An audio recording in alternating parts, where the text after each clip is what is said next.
Super Bowl Sunday, February, what day is it? 5th, 2017. It's your boy, F. Dot.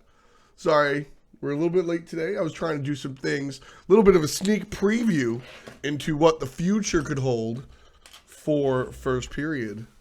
We're getting things back together the way they used to be, but still a work in progress. Unfortunately, as you can see, the screen all shangada. So we'll stick with the old, hey, I'm really close and I'm Skyping you like grandma look. That's what we'll stick with for today. Anyway, how you guys doing this morning? I hope everybody's doing fan-frickin-tastic. Even if you're not in the U.S., you got to be excited about the Super Bowl. I guess you really don't, but that's a different story. That's what everybody's going to be talking about today. So if you are out of the loop, or you are a ornery nerd that hates, first of all, if you use the word sports ball, we're not friends. And I'm down if you don't like sports, but if you make fun of sports, then I'm going to make fun of your whatever you get enjoyment out of. Today, everybody's going to be talking about the Super Bowl. I won't, but because everybody's going to be talking to you about it, and some of you might not have any clue what's going on, I'll give you the background. Here's the deal. Falcons, New England. What the fuck is New England? New England is all the places I don't like. There's New York, and then there's all these rich people that are further up north, like Cape Cod, Massachusetts, Boston, right? And freaking like Cape Cod, Sandwich, Massachusetts, Boston, right? And then you got like Vermont and all that weird shit where people love to like dress in vineyard vines. That's what the Patriots represent. And then you get down here, there's Atlanta. That's the Falcons. That's Atlanta, baby. That's where I live right now. That's Atlanta, baby. So we got that spot going on. Atlanta is cooler than New England in general, just like as far as being alive is concerned. Atlanta is definitely a cooler like spot on the planet. So in general, you're gonna think that Atlanta's a cooler team if you don't have a horse in this race. Now, a little bit of background on the teams themselves. The Patriots are a storied organization. They've been playing football. Well, obviously, they have a unit that's been playing football for a long ass time. They've got a couple of stars. Gronkowski has a lot of personality. He's a big frat dude. And there's Tom Brady, who is one of the best players of all time. The single most winningest quarterback in the league. Which quarterback is your in-game leader? So, but he's also friends with Donald Trump. No, Tom Brady. That's basically the Patriots. They've got a super dope quarterback that everybody loves or hates or loves to hate. And then Gronkowski that legitimately everybody loves. Rob Gronkowski in a high school basketball game once intentionally missed a basket so his team could end with 69 points. Fact. Gotta love the kid. The Falcons, on the other hand, are the underdog. They rocketed through the league with hard fought grit and mentality and all that fun stuff. So, shout out to Alberto. Yo, Alberto, been a minute. Oh, you subbed for the hat, didn't you? Actually, Alberto told me a year ago that he would sub if I wore the hat, because I wear the hat in my emote, and he's from Tampa Bay. It's also Tom Battinger. But anyway, that's the quick and dirty. We're not going to talk football today, but everybody's going to be talking football in your world because that's what people do on Super Bowl Sunday. So, Patriots, Boston, Tom Brady, Tom frickin' Brady, Donald Trump, Atlanta, Falcons, grit, hard work, maturity. I don't really think that last word fits in there, but whatever. You get it. Atlanta, ATL, Killer Mike, cool rap music, Boston, Patriots, Tom Brady, Vineyard Vines, aggro.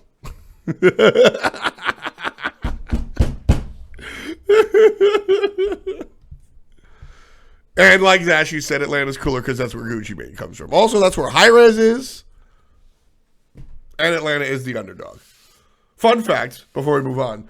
The mayor of Atlanta, bars here closed like ungodly early. The mayor of Atlanta put out like a legal decree saying the bars have to stay open till like 3:30 in the morning. It's pretty dope. Anyway, in the world of esports, Counter-Strike, actually Atlanta's really hot right now. Counter-Strike Major last weekend happened. That was Counter-Strike here in Atlanta. That was pretty dope. Next weekend, MLG's coming to Atlanta. That's pretty dope. COD World League. Shout out to my man Gandhi. I mean, you know, he's Halo, but like console is all the same nonsense, right? Flashpoint GG is announcing the roster today at noon. Well, if anybody knows anybody on Flashpoint, and you want them to come, if anybody knows the guys on Flashpoint, tell them to hit me up. Maybe they can announce on the stream. These are things I should do in advance, but we're getting things back together slowly but surely. Slowly but surely. Got that lean on. Slowly but surely. So, exactly, Linus. That's exactly what I was getting to. Yeah, I could actually holler at you here. I don't know. Whatever. Flashpoint's announcing at noon. We'll be live at noon. So another fun thing. You know how I usually I was very thirsty.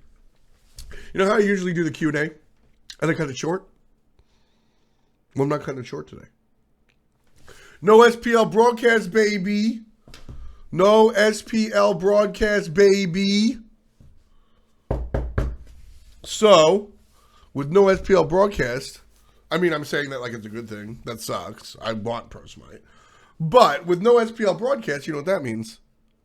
That means long ass Q&A. But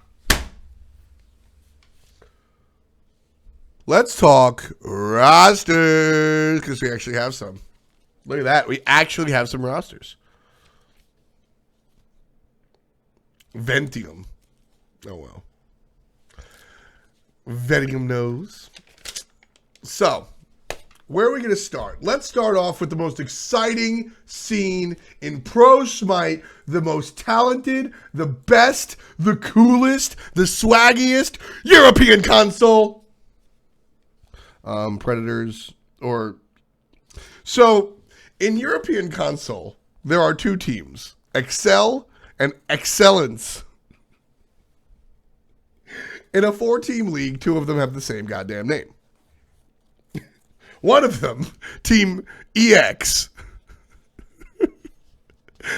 I'll be honest, I'm not sure if EX is Excellence or Excel. But they changed their roster, I think. They added a hunter. That's what they did. So, Predators, Osric, 50 millimeter fly. Mr. Turtle and Welsh Beast. Welsh Beast is the new hunter. Shout outs to my man whose name is V50M Fly. Now, the 50 millimeter fly is a swimming event, right? Like the backstroke, breaststroke, 50 millimeter fly. I have no idea. I swim in a circle, right? Like I have no idea. So, what's it called?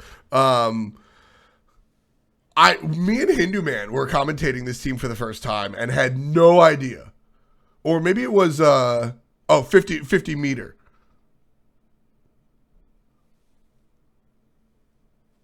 I think I've been roasting this dude. Oh my God, I've been roasting this dude unintentionally for so long. And nobody's ever called me out of it. Oh my God, I'm serious. So for an entire year, it was either me and Hindu Man or me and Kevin Adonis that just called this dude 50. So at first we were like V50 fly. So at first we were just calling him Fly, right? We just called him Fly because I had no idea. I was like V50M Fly. What is this name, right? what is his name? So we just called him Fly, and then somebody, and then I think it was him. He told us, or I asked him, right? And he was just like, "Oh, it's swimming, right? You know." So, and I'm not dumb. Oh my God, I know it. I know that. Like, I know I'm a dumb American, but I know the difference between a meter and a millimeter. I know that. I know the difference. But I've just unintentionally been calling this dude 50 millimeter Fly. I took him from 50 meters to 50 millimeters. Oh my God. I've been roasting this dude unintentionally for a year.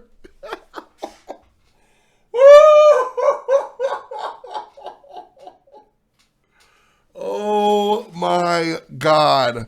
I am sorry, Mr. 50 meter Fly. I have been calling you 50 millimeter Fly for so fucking long. Oh, Madon. Oh, Madon. That's actually hilarious.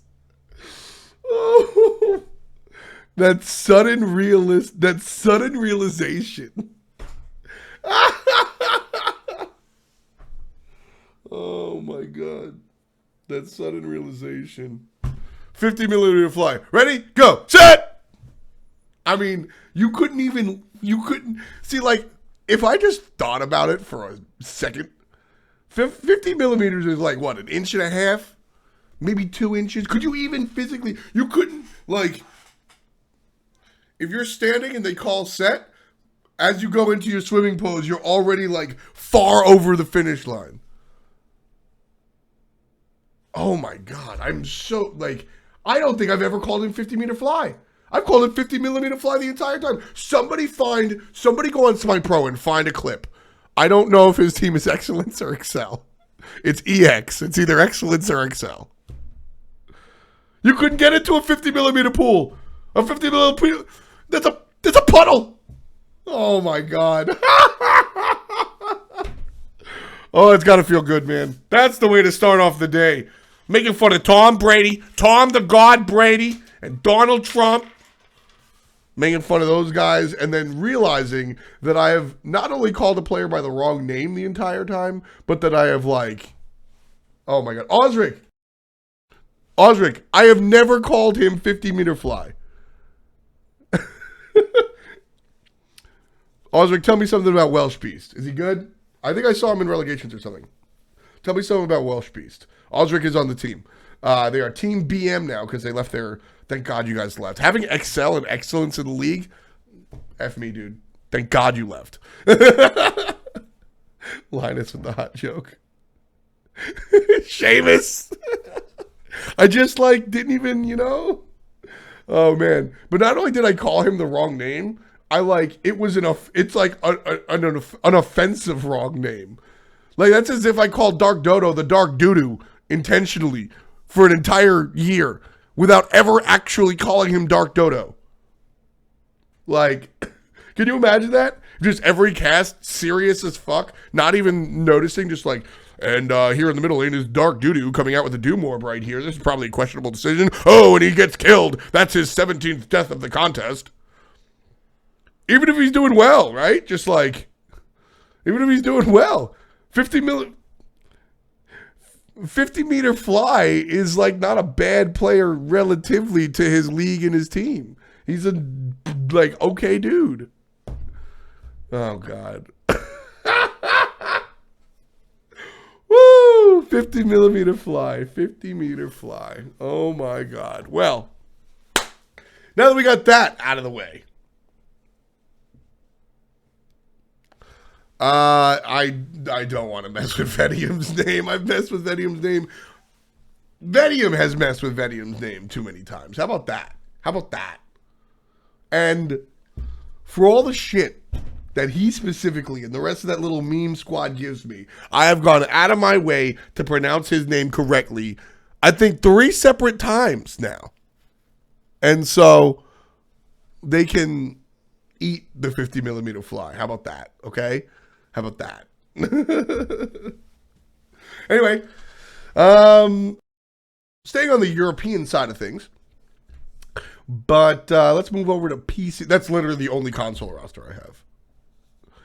You were Vitium, and then you were Vitium, and then you went back to Vitium. I am casting on Monday. In fact, I can tell you what I'm casting. Maybe I'll be casting. I hope I'm casting 50 meter fly because I'm going to make that mistake. ATM withdrawal? Ah. Yeah, I made that withdrawal. I forgot about that. Where are you, Mr.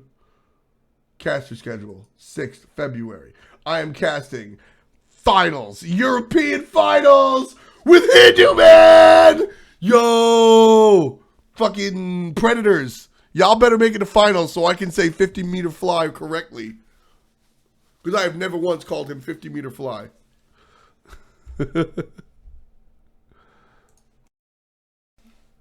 Anyway.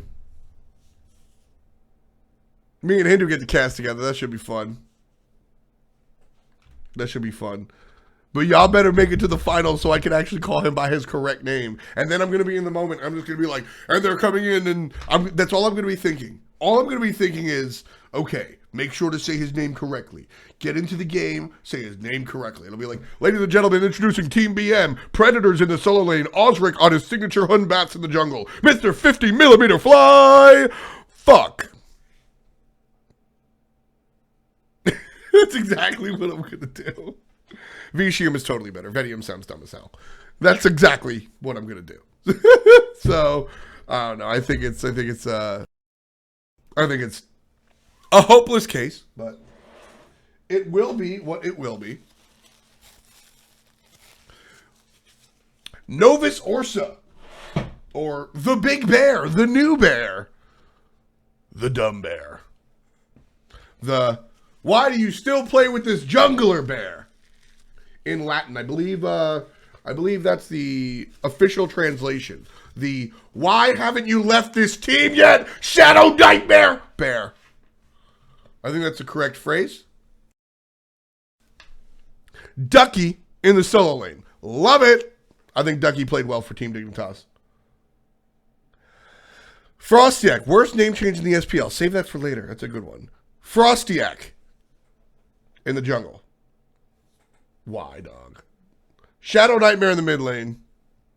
Frezzy. Why, dog? And Flurry Q as the hunter. So Ducky was a great rookie last year. Ducky was fantastic. Also, fuck those people. Specifically, like, well, I don't want to call out names, but the people that are like, stop using words like rookie, please. Rookie is like that's a like what introducing this is a first year player that hasn't played before in this. Yeah, okay, I'm going to use the word rookie. Ducky had a great rookie season. Shadow Nightmare, I sincerely believe, I really believe this now. I sincerely believe that Shadow Nightmare is one of the better mid laners in the league. I'm not saying he's the best. I'm not saying he's number one in the world, right? But he is very good. Very good. Power off. God damn it. God, where's my charger? Well, that ripped phone. See you later, bro. I have a couch over there. I'm not that cool. But so, like, I don't understand. Shadow Nightmare is one of the better mids in the game. Not mages, he can play hunters. Top 4 in EU. I mean, there's only 8 teams. Shadow Nightmare is a if you split the league into half, and even those players, Shadow Nightmare is a great mid. That's what I'm trying to say. That's what I'm trying to say. Shadow Nightmare is a great middle laner that on a team can succeed. He's got a shitty attitude sometimes, but it's not one that prevents him from playing at a top level, if you understand what I'm saying. He, like, doesn't know how to PR things correctly, but he doesn't have a shitty attitude in the sense that, like, he doesn't practice the game. Like, Shadow Nightmare, I think he's hilarious. I think he's a really smart guy, which is underrated, which is it's an underrepresented trait in the SPL, but it's an underrated trait. Shadow Nightmare is dope. Shadow Nightmare is dope. And then he teams up with Frezzy and Frostak. That's like going okay. That's like going to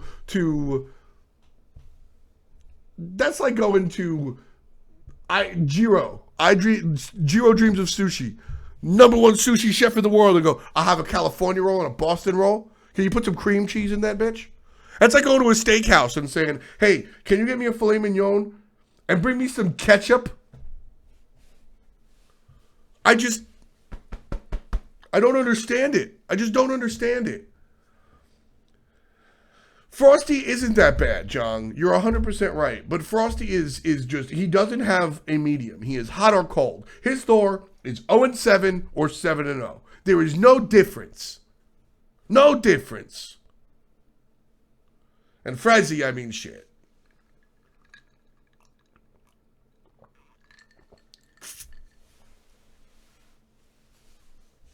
Frezzy is all right. Frezzy just, I've seen Frezzy's attitude get him more in trouble. I've seen Frezzy's cocky, like, I don't know. Frezzy gets in trouble in games. Frezzy throws games frequently. But, so it's not about that, Ataraxia. It's not about that. Frezzy throws games. He threw games at Worlds. That attitude, like, so actually, you know what? Frezzy on this roster, I will take a step back, please. I will take a step back if you allow me. Frezzy on this roster is not as egregious as Frostak is. Frostak is my main target here, and not just Frostak, but the Frostak Shadow Nightmare thing is very similar. And Bright Right, Frezzy reminds you of Badger. You are totally correct. But Frezzy, I will backtrack on here because this team is not winning Worlds. Frezzy's not a winner. Frezzy is an above average player. He's an average to above average player. He makes good plays, but he also makes terrible plays. He gets himself into trouble by being over aggressive and overconfident, and that gets him in trouble. It's years of watching the same shit, though, Raxia. It's years of watching the same shit. And this team isn't winning Worlds, and because this team isn't winning Worlds, I don't mind that Frezzy's on it. Frezzy's not a winner. He's a good player. He's an above-average player on some days. He's a good player, but he's not a winner. And if you're making a team to win Worlds, I don't think he can actually do it.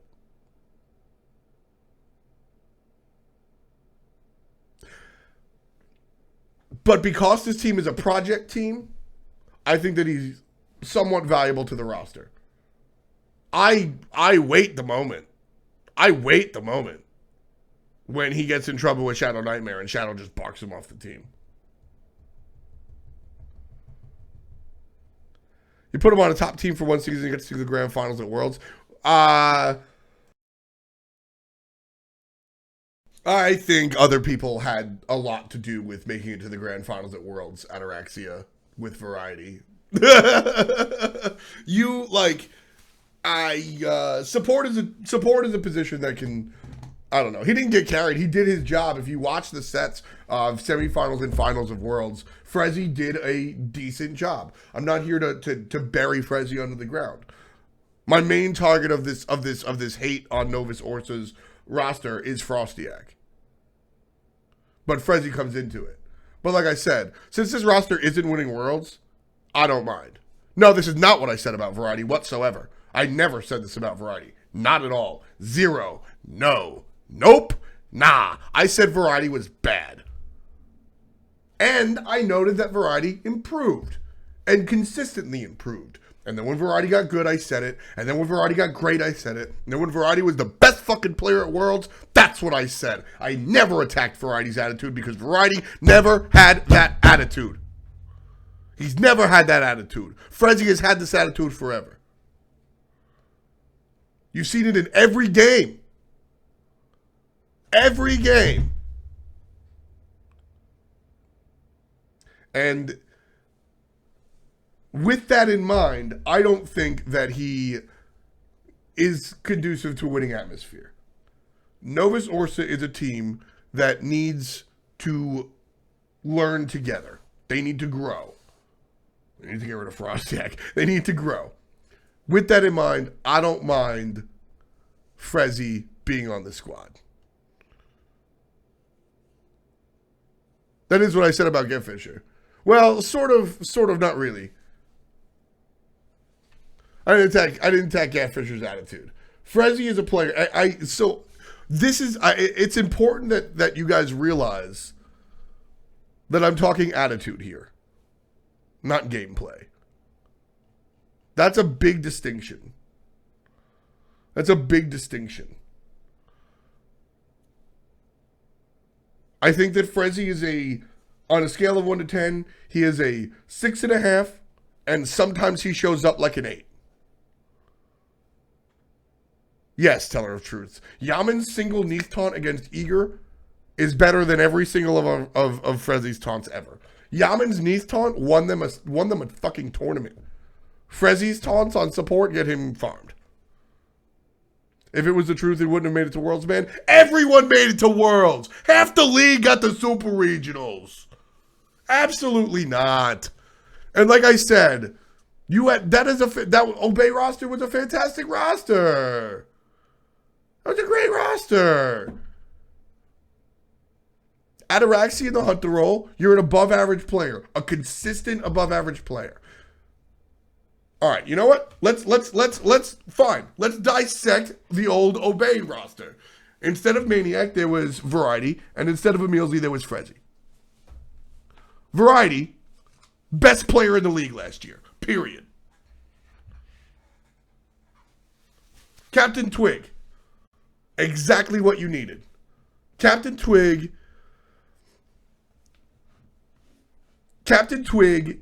was an average jungler. He struggled earlier on. I'm not even talking about the beginning of the year. Captain Twig was an average jungler, became above average, but he's exactly what you need. This is the important thing. Captain Twig is exactly what you need on that team. He's going to feed Pretty Prime, and he's going to feed Variety. Sometimes, once in a blue moon, he gets fed himself, but nobody cares. That's not his job on the team. Pretty Prime is fucking Mr. Vulcan. Pretty Prime is quietly one of the best mids in the world. Skip Frezzy. And like I said, Ataraxia is an above average, consistent hunter that will never bring you a highlight reel, but will always bring you consistency. You can always expect 5-4-5, 5-2-5. You can always expect that from Ataraxia. He's never going to have a Zapman highlight reel, but it doesn't matter. Obey is the team that 4 out of 5 players knew exactly what they needed to do to make this team better, regardless of what the expectation was to their position. Ataraxia knew that, hey, I'm a hunter, but that doesn't mean I have to dive a tier 2 Phoenix or a tier 2 tower at 4 minutes. Ataraxia is the hunter that knows that he doesn't have to take the 1v1 if he doesn't want to. And that's okay. In fact, that's the situation that Obey needed. Obey was one of the smarter teams in the league, and that's why they got to finals. Not because they had a Frezzy in support. If you're really going to look me in the face and say, Obey made it to finals because Frezzy played support, well, I mean, I don't know what to say to you. I don't have a fancy comeback for that. Raxi, I'm not saying you're passive. I'm saying you're intelligent. This is not an offensive thing. And you're right. You did go off at Super Regionals, and I owe you that. But what I'm saying here is that in general, you're not the highlight reel player. What I'm saying, Nate, is that you're not going to take those solo kills if they're not necessary. Hunters like to have big egos and be the flash guys. But Ataraxia is intelligent. Obey's team was intelligent, and that's why they made it to finals. Because they took those 1v1 fights when they were good for the squad, and they didn't take them when they weren't good for the squad. Variety 1v1'd his opponent, or sometimes he didn't because he wanted the full blue speed invade. I've watched it. Variety, 3 levels above his opposition, walks past his opponent, farms the whole jungle, and comes back. He could have farmed the opponent, but instead he got the jungle. Nate does the same thing. Nate does the same thing. Ataraxia does the same thing. He's going to take the 1v1 when it's intelligent. And he can win. He's strong as other players.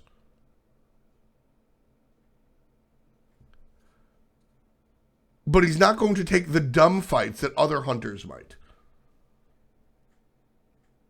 4 to 5 of these players were very intelligent about their roles. That's the best joke I've heard yet, Vitium.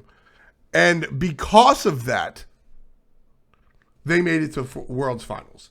I'm not saying Frezzy is the reason that they did not win finals. They played against Energy. I don't think anybody but Eager had a chance winning finals, and I've discussed that before. But those 4, Variety, Captain Twig, Pretty Prime, and Ataraxia, understood not only their roles, but their roles in relation to the team, and they still do in my eyes. We'll see what happens with Variety's new team if he still has that understanding of the team dynamic. But Frezzy was always the odd man out, which is interesting because Frezzy improved this team hand over fist. I say both. I think it's hilarious. Compared to what Zindern did. And I think that's proof that Frezzy is a good player. Frezzy is sometimes a better than good player. But he doesn't have that understanding that the rest of the squad did. I like that dog emote. He doesn't have that understanding that the rest of the squad had. He doesn't sit there. He doesn't sit there and process the whole situation. That is my issue with Frezzy. I'm not calling him a bad dude or a bad player. He just doesn't have that understanding of the big picture for his team. He didn't have it on Obey. He didn't have it on Dignitas. He's never really had that. Fan Jam, Variety was a process. Now on Novus Orsa, Frezzy on here will improve this team just like Zindern improved this team. Although Frezzy from Big Man Tings is probably a sidestep. Probably a sidestep.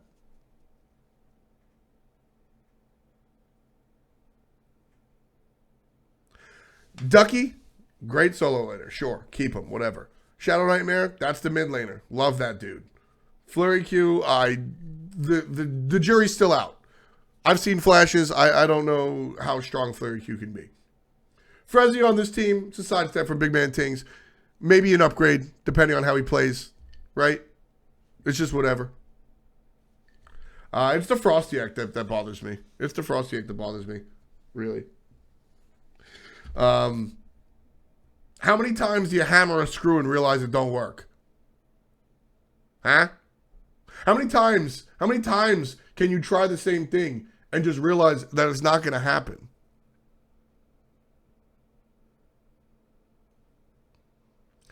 And when it comes down to it, it's just silly to me. Shadow Nightmare has been playing with Frostak for years now. For literal years now. And Frostak has never really changed his style. Frostak and Shadow Nightmare have been playing since... Were they on Exposed Secrets together? I think they were on Exposed Secrets. Exposed Secrets was that Funball team. I'm trying to remember. Exposed Secrets was Shadow Nightmare, Funball, Frostak. Yeah. If I'm not mistaken, they played together on Exposed Secrets. I might be mistaken there.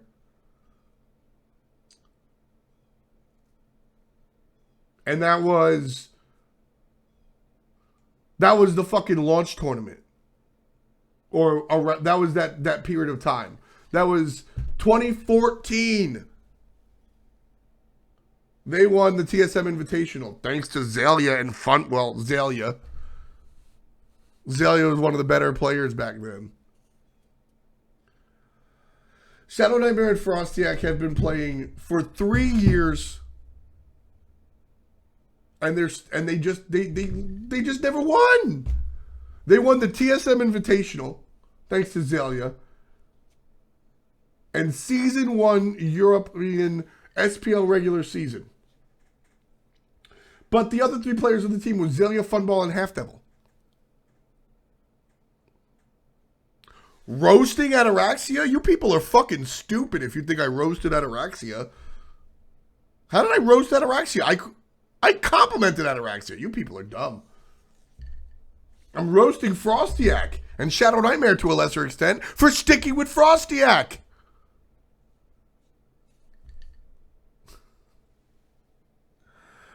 You got MVP of the tournament? Maybe you did. It's been a while, Frostak. But I think that Frostak is an inconsistent player. And maybe there are things out of his control that make him inconsistent. Because when he looks good, he looks really, really good. But when he looks bad, he looks really, really bad. I don't know what makes Frostak inconsistent. But one of the things that Frostak and Shadow Nightmare have to think about is the fact that for 3 years, they've been teaming together and haven't seen a place over 5th since the Gauntlet, LOL. They placed 3rd at the Hitbox Invitational. And then it's 5th place all the way through. All the way through since 2015. March of 2015. Now, I have made this into a Frostak issue because I see Frostak as a more inconsistent player than Shadow Nightmare.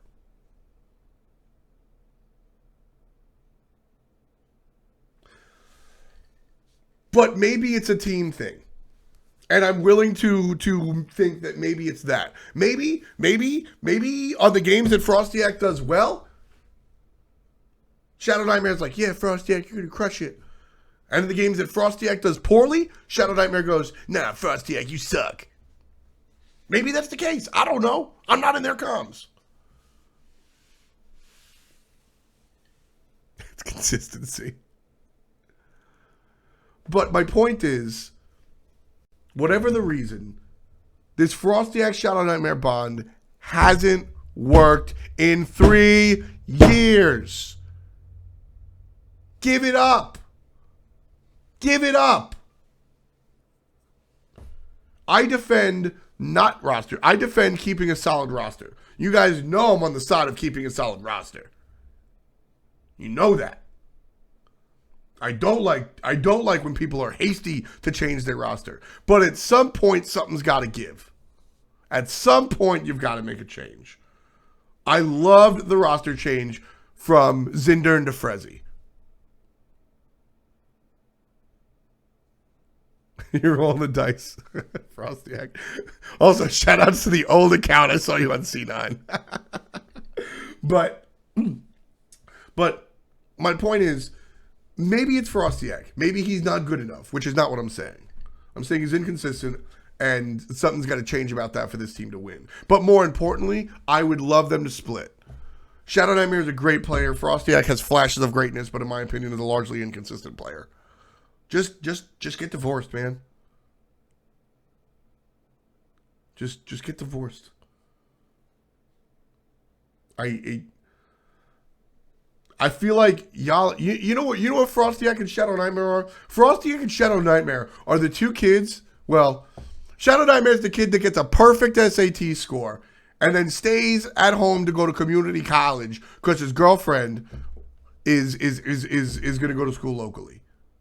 That's what it feels like to me. I'm not saying if Frostak gets booted off the team, they win worlds. I'm not saying that Frostak is the worst jungler on the planet. Hell, I'm not even saying that Frostak is bad. I think inconsistent is the word for Frostak. And that's not because I'm afraid to call somebody bad. I'm looking at my page right now to call somebody bad. I think Andinster is bad. No, I'm just kidding. But I just think that this combination just hasn't worked. It's been 3 years now. TSM Invitational. Hindu Man was living in the UK in Sweden. You want to know? You want to know what the TSM Invitational looked like? You want to know what Smite looked like at the TSM Invitational? This is what Smite looked like at the TSM Invitational. This is how long ago that Frostak and Shadow Nightmare were relevant. Good afternoon, everybody, and welcome to the TSM Invitational. We are live in Sweden right now with 4 of the top teams from Europe overall. We're going to see first up today is going to be Mortality versus SK Gaming, and then followed by that one we will be the best of 3 matchup, also alongside TSM, and they'll be facing off. That's what Smite looked like. That's what it looked like. Spam your Chrono 64 in chat.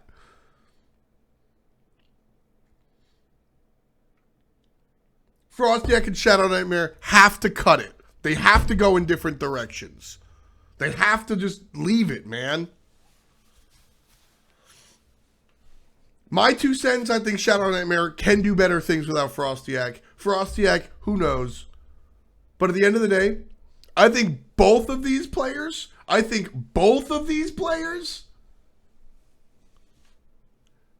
are more successful. Did they misspell Sweden? Did they misspell Sweden? I think both of these players. They misspelled Sweden! Right now. 4 of the top teams from Europe. Oh my god, I gotta cut that. I gotta cut that. Good afternoon, everybody, and welcome to the TSM Invitational. But so my 2 cents, I think that Shadow Nightmare goes on to do greater things without Frostak. And shit, I think Frostak does better things without Shadow Nightmare too, man. Like I said, I can't pinpoint what makes Frostak so inconsistent on this squad. But at the end of the day, I think that both of these players succeed more off of this without each other.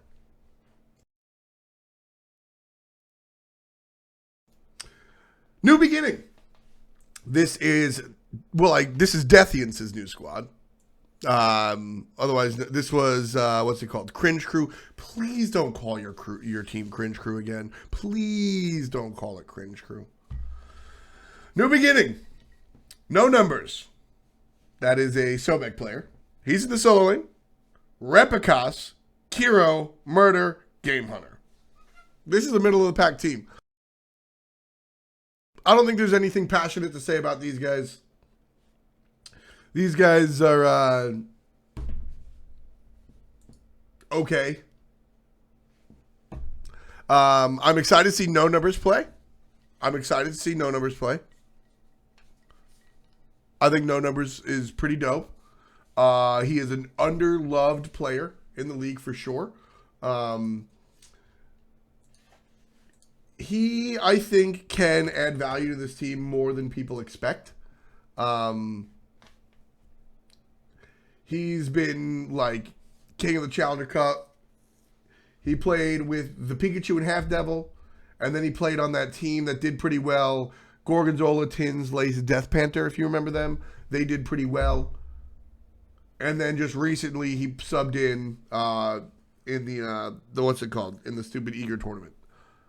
So, I think No Numbers is going to be one of the shining players on this team, believe it or not. Kira's never on dig. Arrow's been with these guys for a while. I think Repicas is good. I think Reppy's a good jungler. One of the cooler dudes in Smite. He's a really funny guy. Cherio is average. Cherio is pretty average. I don't ever feel a certain way about Cherio. Sicky in chat says Kirio's the weak link. I think you might look at Game Hunter. I don't know. I'm not saying Game Hunter is a has-been, but the last time we saw him in the league, he wasn't exactly exciting. So, maybe, I think people have nostalgia vision Can we watch the Game Hunter Pentakill real quick? Can we do? I wish I had a button that would switch monitors, that I could just go. Whoosh, whoosh, whoosh. That'd be really sweet, but I don't. Can we watch the Game Hunter Pentakill real quick? Real talk, no commentary. Game Hunter Pentakill. This is the Game Hunter Pentakill. Game Hunter, the best player in the land. And at this point, for what it's worth, he was really that good. Game Hunter really was that good. But this Pentakill right here, so Laz is on the jungle tier. That's exciting as fuck. Here it comes. Oh no, Dig is crushing it. They're gonna win. Game Hunter, he's Vamana. Bap, bap, bap, bap, bap, bap, bap, bap, bap, bap, bap, bap, bap, bap. Slow, there's a curse. Bap, bap, bap, bap, bap, bap, bap, bap, bap. Like, I mean, of all, this is not an exciting moment. This is not an exciting moment. This is just not an exciting moment. Go for Shadow Q, the Pentakill! Pentakill! There's a Pentakill! Now they're gonna group up, they're going for Fire Giant!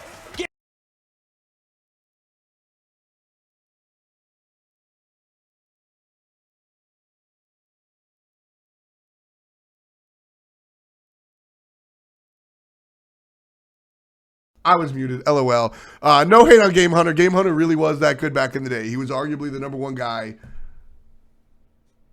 The Pentakill was not that exciting. But everybody remembers the Pentakill. And he's Mr. Pentakill.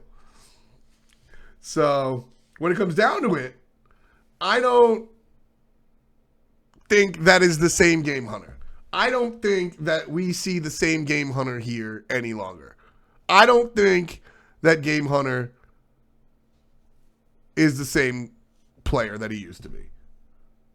I'm just trying to get rid of the nostalgia vision that a lot of people had.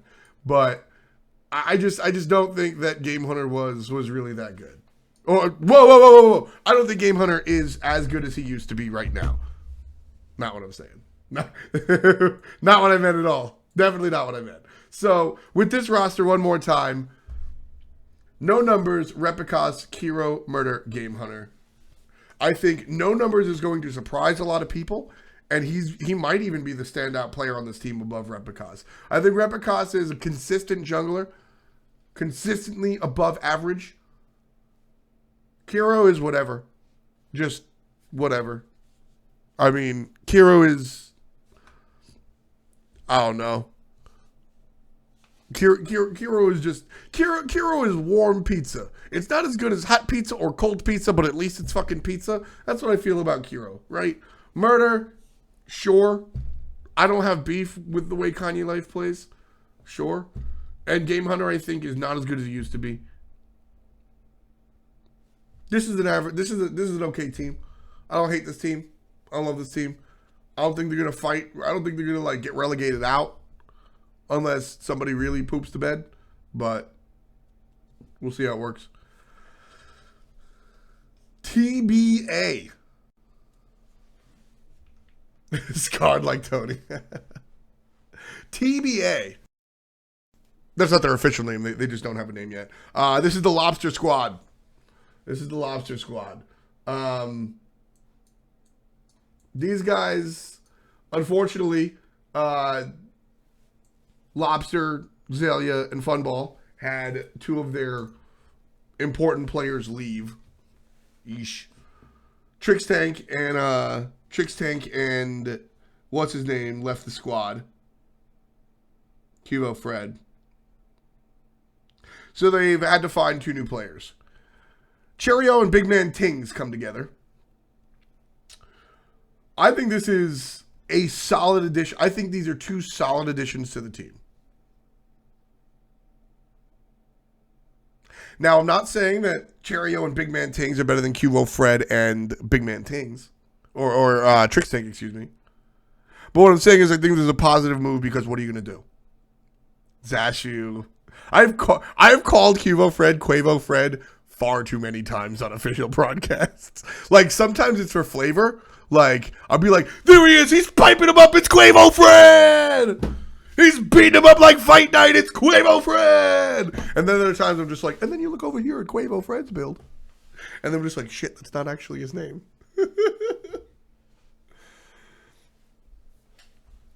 So, Cherio to Trick, so Kevin Hun 2 is actually has a bigger point than he thinks. Big Man Tings greater than Big Man Tings. I agree with that. I'll talk about that in a moment. But so, Cherio versus Quavo Fred. I think right away that is more even than you would expect. Cherio, so, I mean, there's no secret. I'm a Cherio fanboy. I love the way this dude plays. I vehemently believe if he had good internet, he would be one of the best players in the world. But he plays on like 200 ping every game. And he still outplays you and your mans. What about it? So when it comes down to it, when it really comes down to it, I think that Quavo Fred to Cherio will have some issues, and I'm going to talk about issues in a moment. But I think that Quavo Fred to Cherio will have some issues, but at the end of the day, I think that this is a casual fan disaster, and an educated fan, no big deal. That's also another thing, Direwolves. What people don't know behind the scenes is that Cherio is a large part of a lot of pick and ban stuff for his team. Cherio has done a lot of stuff regarding that world. So with that in mind, that also can be exciting because I think a lot of people have watched Orbit over the entirety of their career.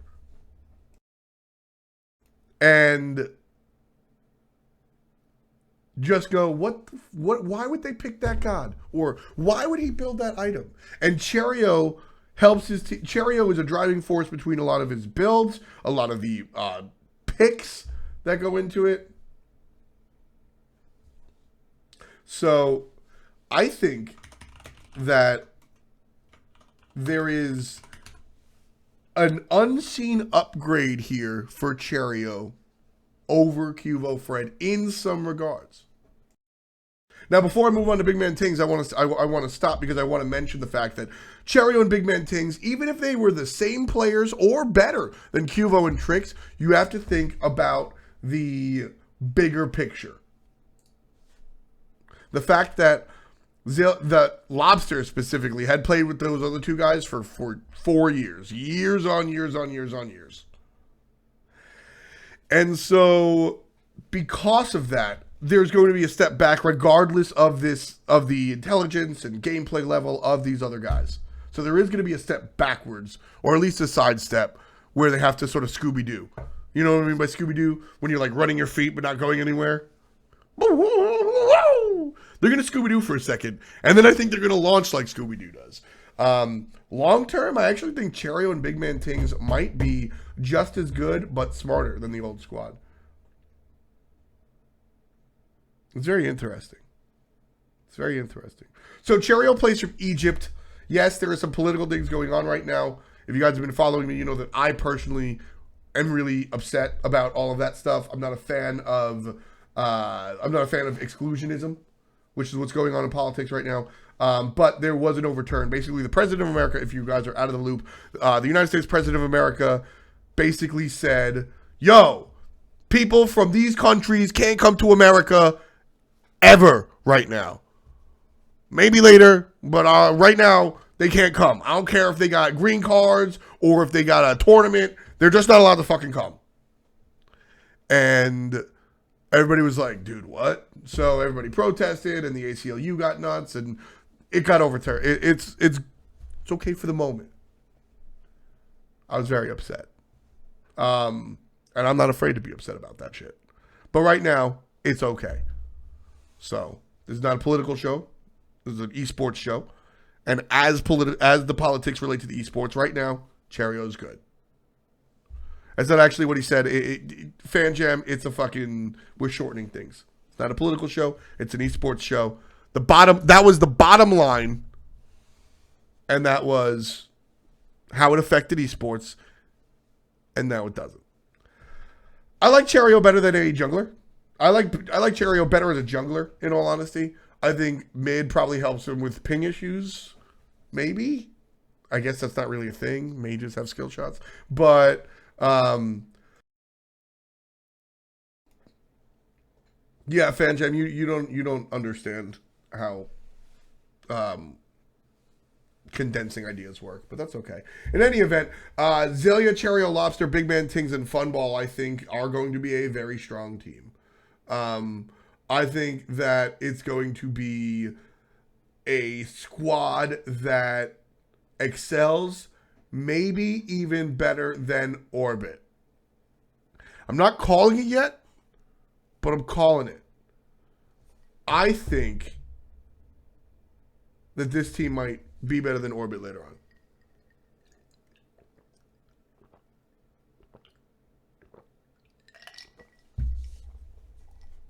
I've discussed Cherio. In a perfect world, I think he'd be one of the best junglers in the world. I have said it, and I've noticed a couple of pros in chat. I think Fails was saying it. Mask said it. These are guys you have to at least respect Fails' opinion. No, I'm kidding. You got to respect Mask's opinion. You got to respect Fails' opinion. You got to respect Dirtius' opinion. I guess you got to respect Zashu's opinion. You got to respect Ependary's opinion. Paraphrasing, that's the fucking word I wanted. God damn it. Y'all were talking good about Cherio and when it comes to his brain. He does picks and bans well. He does itemization well. And those are things that Orbit were questionable on. Zelia builds fucking whack sometimes.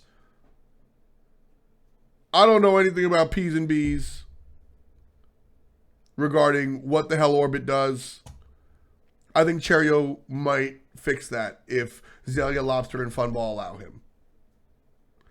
Not saying he's going to come in and coach the whole squad and everything's going to be good, but I think that might be a step forward. Big Man Tings, Trick Tank. This is a step backwards for the moment, in my opinion. Big Man Tings is the European PolarBearMike 6 months later, or however months later Big Man Tings came together. They are so damn similar.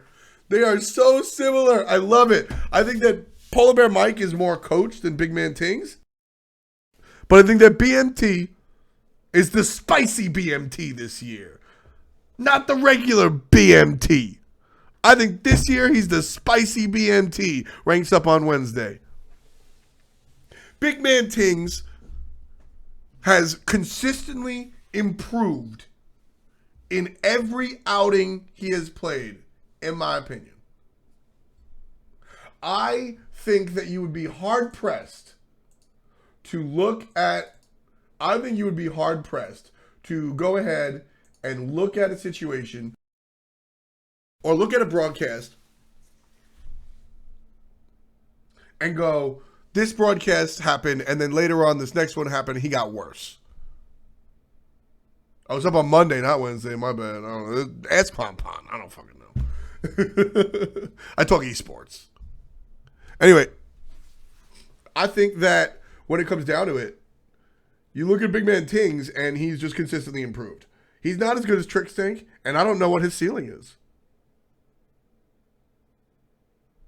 But I think that he is a good look for this team that wants to improve. And you know what? Not for nothing.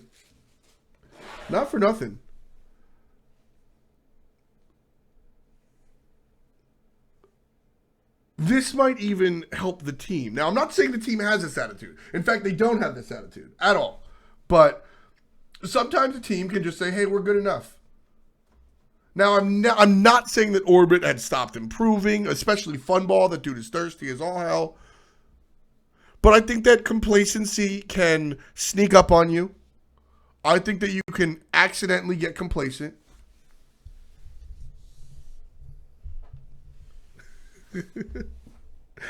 I love how the pros only show up when I either talk really nice or talk really mean about them. They hear in chat the whole time, But Ataraxia doesn't say shit until I say Frezzy's garbage, which I didn't actually say. Funball doesn't say shit until I say he's good. It's only Fails and Getfisher. Even Mask says what up. It's only Fails and Getfisher that talk in my chat. Anyway, I think that this roster will actually be better for Orbit than Cuvo and Trixtank, believe it or not. In the long run, like I said, they're going to Scooby-Doo for a moment. They're going to take a moment to really get back that synergy that they had with the guys they played for like 2-3 years, right? And you got to expect that. To Beatty, that's true. Getfish is a pro, thinking face. Dynastic. Some people do get complacent on purpose. Some people sit there and go, I don't give a shit, and I'm good. I've seen it. Zashu, you know what? There you go. Zashu, that's good. Get Fisher, I'll get to you. We got your Sanguini lineup later on. But so, Zelia, Cherio, Lobster, Big Man, Tings. Basically, I think that Cherio is going to be an upgrade from Cuvo Fred. I'm sorry. I love Cuvo, but I think Cherio brings similar gameplay level and a smarter overall approach to the game. Thank you, Nick. I think that everybody, top tier player, professional players, good ranked players, average casuals, and nobody's tuning in for the first time, watch Orbit's draft out and go,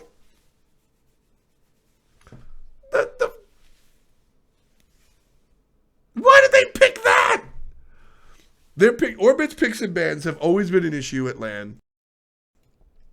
And I'm not even talking about weird specialty picks like Artemis for Funball, whatever the fuck Zalia's feeling at the moment. I don't have beef with that.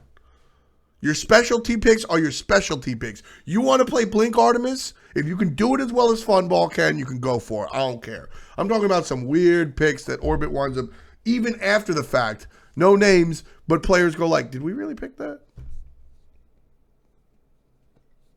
So I think that Cherio will, like I said, I'm not saying he's going to come in and be like, all right, guys, here I am. I'm going to be the coach now. I'm going to fix everything. We're all good. It's all fixed. Got my jacket. We're good. But I think that he will help the team in that regard. Big Man Tings consistently improving, not as good as Trixtank right now, but who knows where this guy's ceiling is. I think that, and also, you know what? Sometimes you just got to shake things up, bro.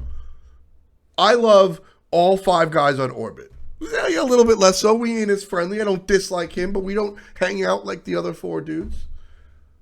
Trixtank, Lobster, Cuvo, Fred, and Funball are all 4 dudes that I regularly go out and hang out with after LAN.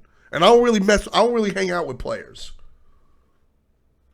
I come from the old school mentality of Bart, where like I'm a commentator, not a player. My job is not to be friends with the players, which is why I can come up here. And I love Nate, but I'm still going to be truthful. And if he doesn't like me about it, well, that sucks. But my job is not to be nice to the players. My job is not to be friendly to the players. My job is not to be friends with the players. So for me to say that, like, those 4 dudes are my friends is rough. It's different, I should say. But I think that those dudes probably just needed to, similar to what I was saying with Frostak and Shadow Nightmare. Y'all been trying the same shit for 3 years, 4 years, 5 years. If it ain't broke, if it is broke, fix it. And so, in that regard, I actually think last year was a different level. I think this year was a different level. And this was a different Orbit, and I feel like that was the last-ditch effort. I feel like you go ahead and you watch Orbit last year and you watched them before, there was, and even behind the scenes, you guys don't see it. There was a different drive. There was a different thought. There was a different mindset with those Orbit guys.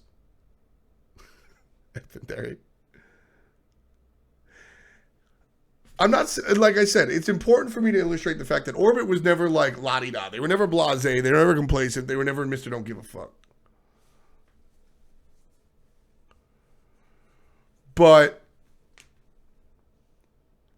there was a different fire behind that team. And I think that this decision to break up was made at the beginning of the year. And maybe it wasn't vocalized, but I think every player on that team got it. The way they came to LAN and the way they played online, more specifically, and the way, like I said, you guys don't see the behind the scenes stuff. The way they acted and reacted after game, before game, completely different than every time I've seen them. I think every player on that team, whether they vocalized it or not, whether they went to a scrim, whether they started day 1 of season 3 and said, all right, guys, this is it. If we don't do it, we're breaking up. Whether or not that was actually said, I think it was thought by all 5 players. Because they had a different look. They had a different drive. And it was just balls to the wall. They threw everything they had at it. And they just barely didn't make it. Super Regionals was rough. I think that they actually would have done better at Worlds than they did at Regionals, to be honest with you. So with this new roster, one, you're shaking things up. If that roster didn't work for that many years, maybe you just need something new. Cherio, I think, is an improvement over Cuvo Fred because he brings intelligence levels that Cuvo Fred didn't have. Not necessarily calling Cuvo Fred dumb, but Cherio brings picks and bans knowledge and build knowledge as well. Mass said it before. Everybody just copies that dude's builds. And then Big Man Tings is probably a step back from Trix Tank, but I think that he's a solid player. He consistently improves. He's always gotten better. I am very, very, very, very, very, very excited about this Orbit roster. I think Lobster might finally win something. God, man. Talk about most deserving players in Smite. Slidejin, actually. Orbit Season 3. They tried so hard and got so far, but in the end, it didn't even matter. Obey Alliance. Obey Alliance, as I said in the opening. The team that just don't quit. It's Obey Alliance. Dude, that shit was so much fun. Pause real quick. So at Worlds, I got shit on. That sucks. I was very depressed. I listened to Bright Eyes in my room all day and painted my fingernails black. But the first day, I was good. And I have never done the, like, monster truck voice, here we go, right? That was so much fun. It was so much fun. We did it like the day before. Like the day before, they were just like, all right, write a sentence about each team and then say it like, boom, you know? And so I was just like, oh shit. What do I say about all these teams? And I hope the teams were happy about what I said about them. I thought it was pretty cool, except the only mention of Oceania is my jacket on this show, by the way. Shouts to fucking Direwolves. Oh man, I got so no. Basically, I got really sick before Worlds. It was a double lung infection that turned into pneumonia. I got it the last week of December, and like the doctor said, I got it the last week of December, and like just didn't know. As basically what happened was, day 1, I was feeling okay, but my voice wasn't 100%. And I felt something in my throat, but I figured it'd just be a cold and I'd be able to push on. But day 2, obviously it wasn't. And so I'm sitting there, I wake up, I have a shitty voice, and I think it's just me being froggy, like, cause it's the morning, mixed with a little bit of sick. And I get my tea and I eat honey and I don't talk at all. Egg Squared, there's a Q&A after the broadcast. Definitely save that for afterwards. And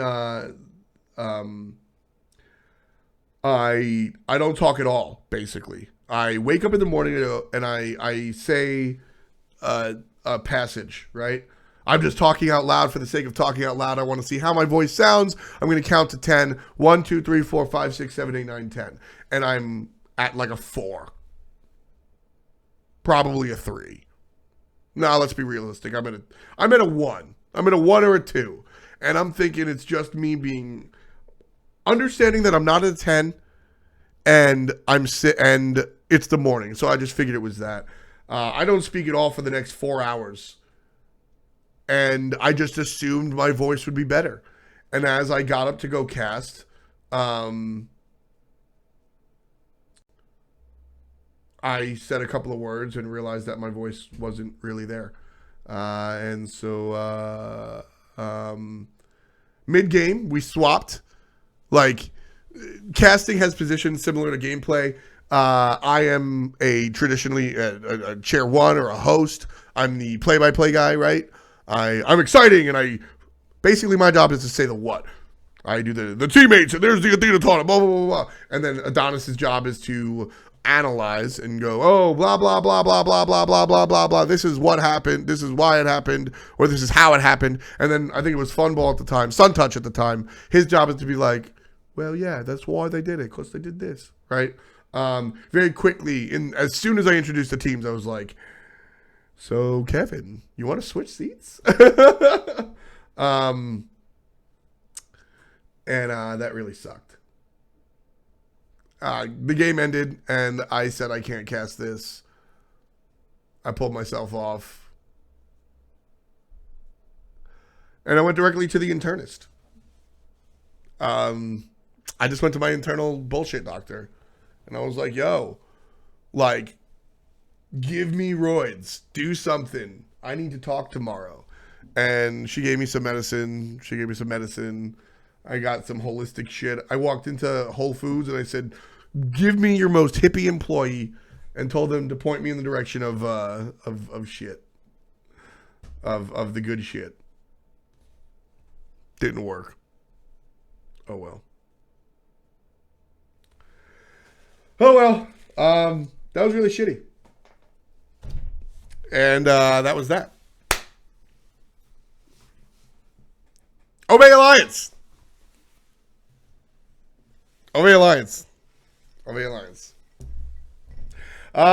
This team lost their arguably star player. Slime no, I had a fantastic team. Tiger stepped up, casted some extra games. Yuzi stepped up, casted some extra games. No, I had the squad. I'm definitely blessed to have a fantastic team behind me between Hinduman, Aggro, Funball, Suntouch, Husey, Tiger, Anatoly stepped up. Toly wasn't supposed to cast at all at Worlds, and Toly got to cast at Worlds. It's kind of excellent. So I have a team. I'm supported by a team that is just so incredible. Hero of Cows. Even if Hi-Rez wanted to, that's ridiculously difficult right now.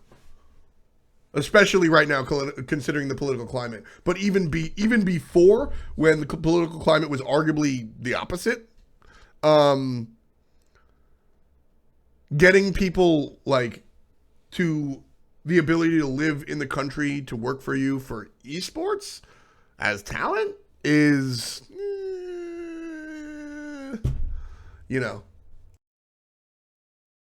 And Taco. I can't believe I left off Taco. Taco, in my opinion, was crushing it. One of my favorite. One of my favorites, actually. I think Taco, if Taco wanted to, I think Taco could be a commentator. It's up to her. So, Obey Alliance. Seeing how these guys go.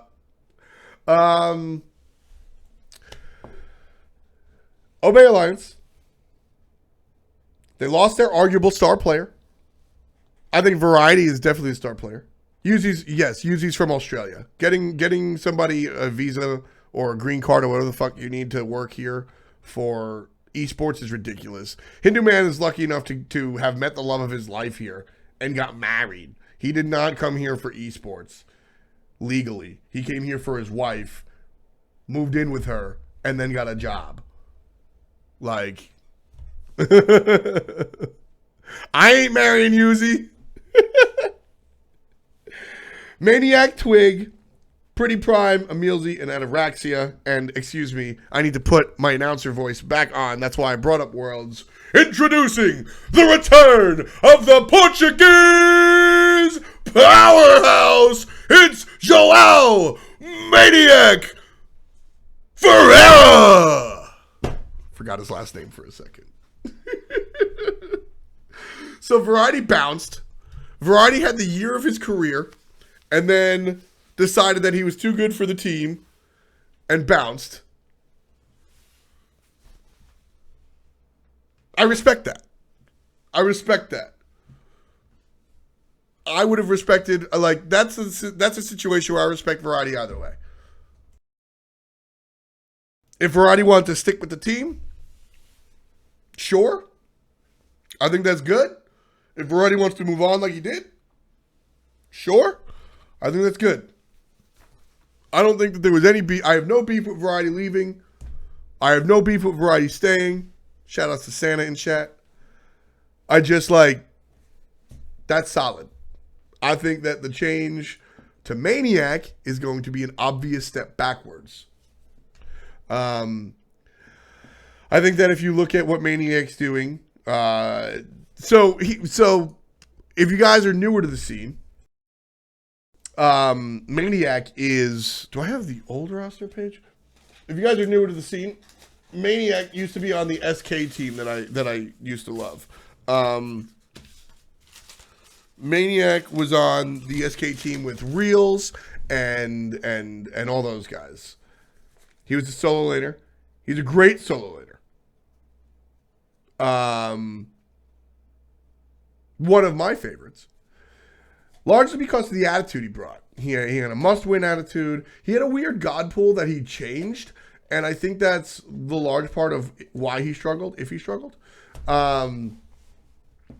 So when it comes down to it, Maniac played healers. He was a Aphrodite pro, believe it or not. He was a super good solo Aphrodite, and then obviously that wasn't good, and so he switched to like warriors, and it took him a while, so he had some stutter steps, but then he got better.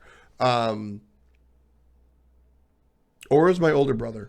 And so Maniac, then after SK gets defunct, he kind of disappears. He doesn't find a new team.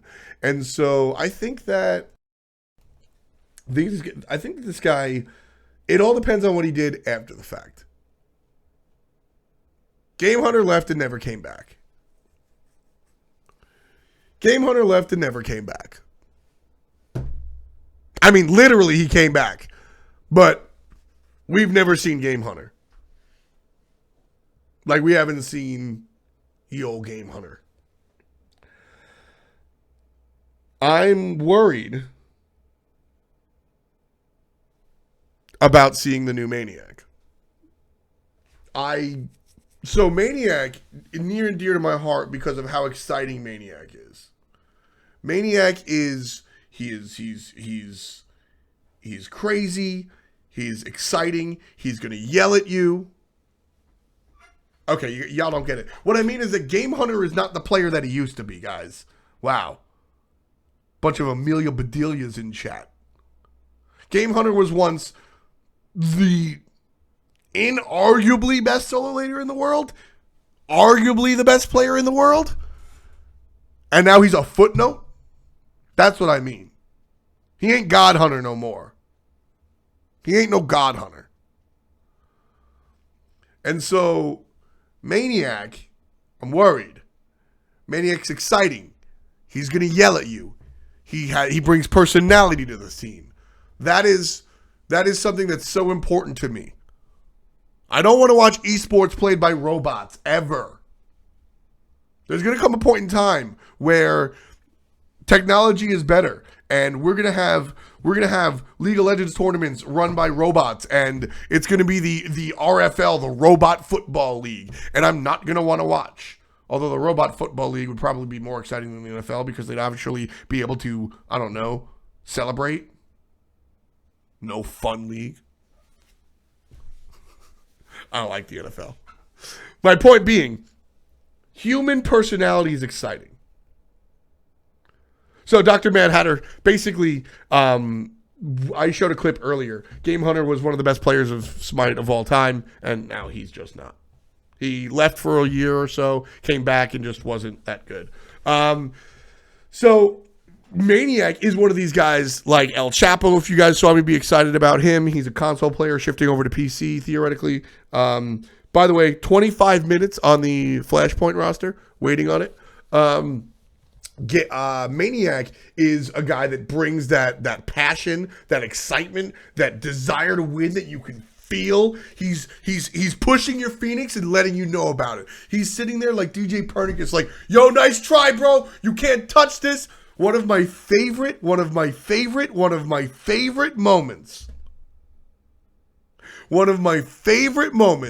Yawn, save that question for later, of Smite of all time is Maniac and SK Gaming, or Fnatic rather, versus Divios and shit. I don't remember if he was on Eager or Cogre, TSM or whatever the fuck at the time. They're playing solo lane, and Maniac is screaming at him the whole time. And Maniac is not like a jacked dude, but he's just skinny, in shape, sexy Portuguese man. And so he's sitting there and he's got his Portuguese accent and he's just like, hey, puta, you're going to lose. You're going to lose. And Divios is just like quiet as hell. Divios isn't saying nothing. He's just like. And then Maniac's just sitting there like, hey, puta, you're going to lose. You're going to lose, my friend. Don't even try. And he kills Divios. He goes, get shit on. And Divios is like, whatever. And Divios is just like. And then Maniac starts amping it up, right? He starts freezing him from the wave. He's like, puta caralho, puta caralho, puta caralho. What you going to do, man? What you going to do? And Divios is just like. All of a sudden, Divios swings. Divios is playing Bologna.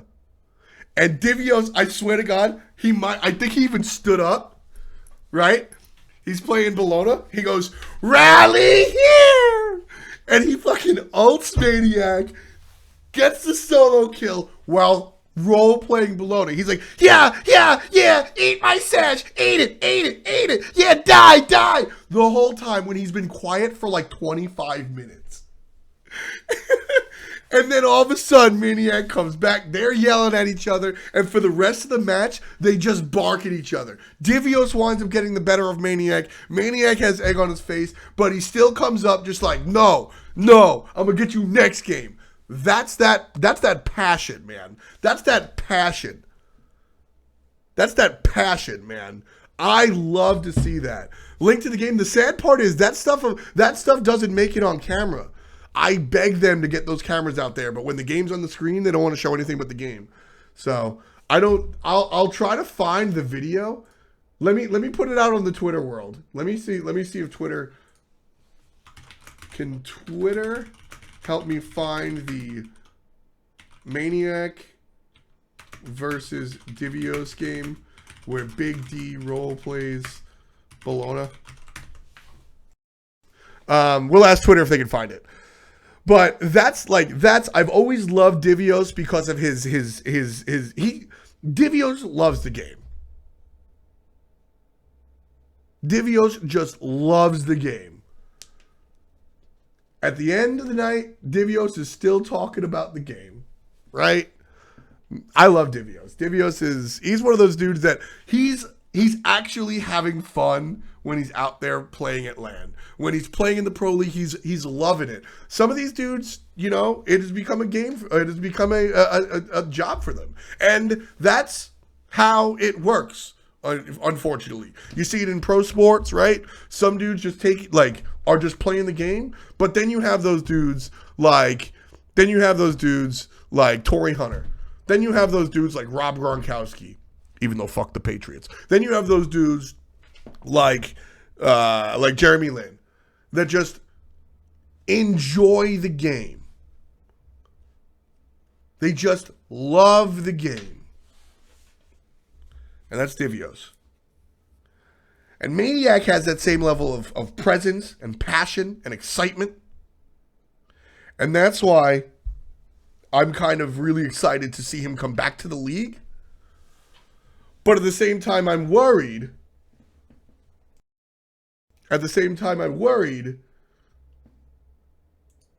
That he might not be as good as he used to be. It's been a year since he played. Swaggy P. Yeah, shout outs to my man. By the way, his clothing line is dope. Most hated. But what's it called? I'm worried. It's been a year since he played competitive Smite. Competitive Smite is a different world than any other Smite. Certainly different from ranked. In-house and scrims are one thing, and it's the closest thing. But if you talk to anybody that's in the know, I know all those VODs are up already. I'm not going to find it right now while I'm doing this. But it wasn't at Springland. It was a long time ago. All the practice in the world won't be the same as competitive Smite. And so I'm a little concerned. That's all. Captain Twig, Pretty Prime, Ataraxia, this team here. This is a good team. Emilzy over Frezzy. Yes. That is my official analysis of that swap.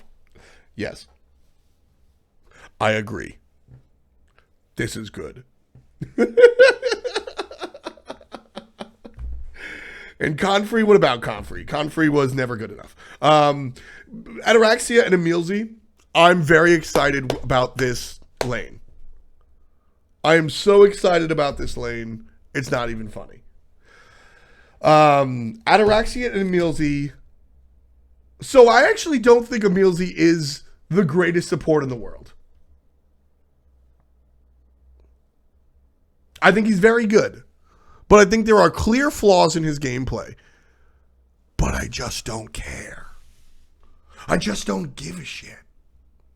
He doesn't have to be the most mechanical. He doesn't have.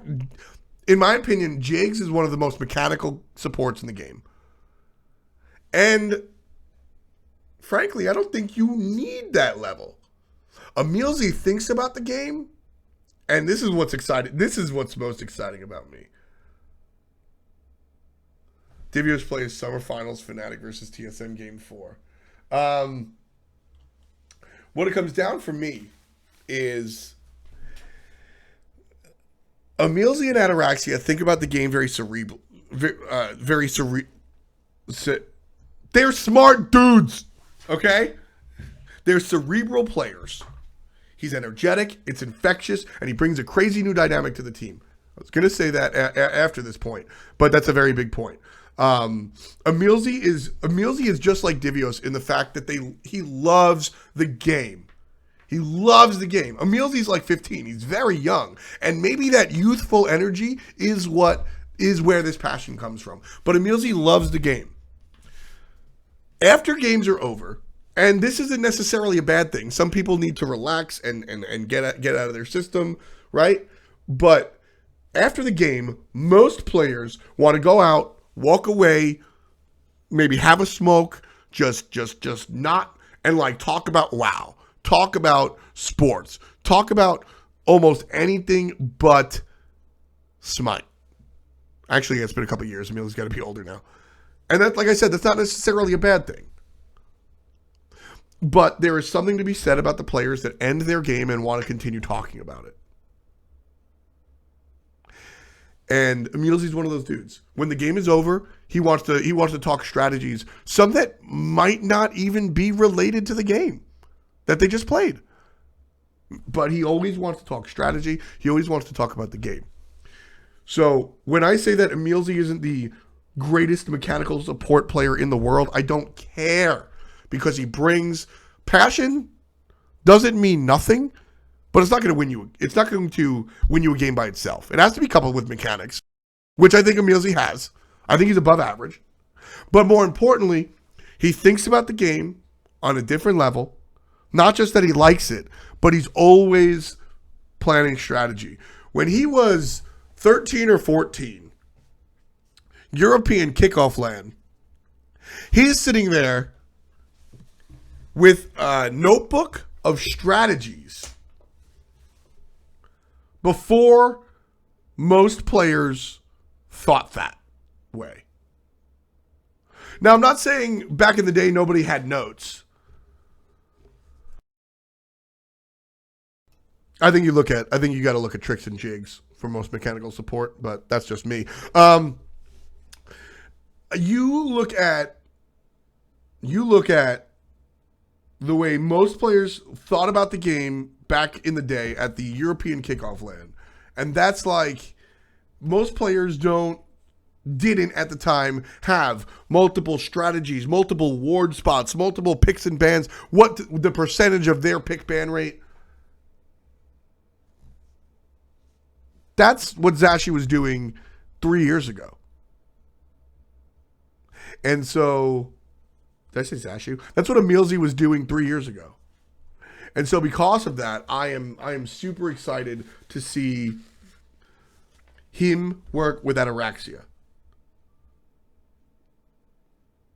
Yeah, Santa worked with us in production a long time ago. He had play-by-play diagrams on an iPad. Like, he was just on a different level. And that thought process, other people might have caught up and are doing those things now, but that thought process is still there. Ataraxia has always thought about the game just as deeply.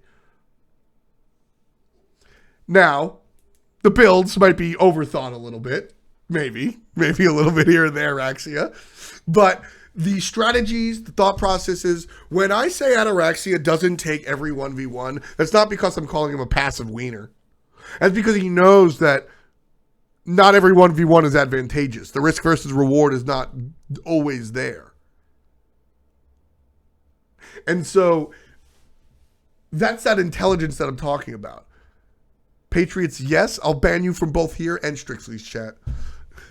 But so having that intelligence level I am so freaking excited for this team. Because Ataraxia is smart as hell when it comes to smite. Sometimes he's too smart for his own good. Shout outs to Divine Ruin on Hunters or whatever the fuck he's building this season. But he's smart, he's intelligent, he's calculated, he's tactical. And Emilzy has all four of those. Now, when you get those types of players together in fighting games, you call it the lab, right? You just have a similar mindset on your team, or you know, just for somebody to scrim against, to lab with, and you understand that it's all about bringing it together and getting more intelligent. Please say Llama Hawk is ugly. Yo, King of the Trolls, shouts to Llama Hawk. But I'm just very excited for both these players, even if this team fucking sucks. Let's say Maniac shows up and he can't play solo. He's terrible. Let's say Twig decides to play with a controller this season. Let's say Pretty Prime decides he's only playing Assassin's mid. I think that Ataraxia and Emilzy come out better players for it. I don't think that it's going to be that bad. But if that's the case, Emilzy and Ataraxia still wind up positive.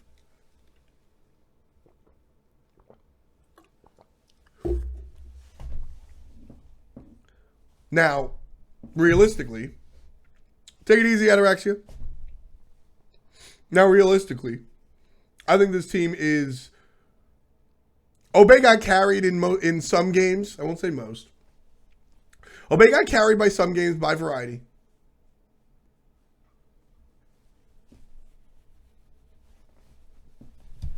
That was a thing. And now he's gone. I don't think this team makes finals again. Unless Maniac is dope. Like, out of this world. Side note, I haven't mentioned Coach Hazer. I actually think Hazer is a valuable coach. Maniac didn't play Season 3 at all, Maniac Bogu, which is why I'm so trepidatious about being excited for this roster. I think Twig and Pretty Prime will pick up where they left off. I think Emilio and Ataraxia are a fantastic duo and are going to make each other better. But I am concerned about Maniac. One of my favorite players in the game. I am concerned about Maniac. So we got to hurry up and wait. Do we have any Europe? Oh, the Sanguinis. Sanguine. This is a whole I don't know what the fuck is going on here. Sanguine. Nika is still on the team. He is the captain. And he's playing Hunter.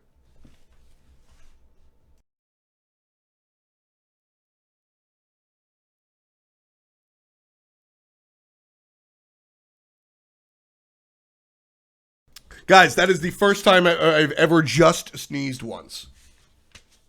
That's incredible. So, Sanguine,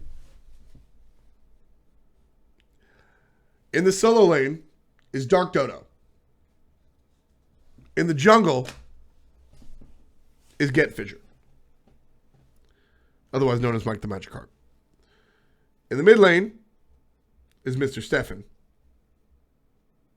In the support role is Death Panther. And in the hunter position is Nika.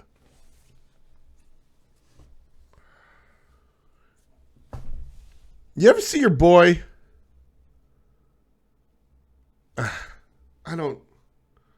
Guys, I don't have a funny analogy. I don't have a funny analogy for this one. This is just Get Fisher and Nika might be the best players on this team. Why? I mean, thank God Dark Dodo did something because the mid lane wasn't happening.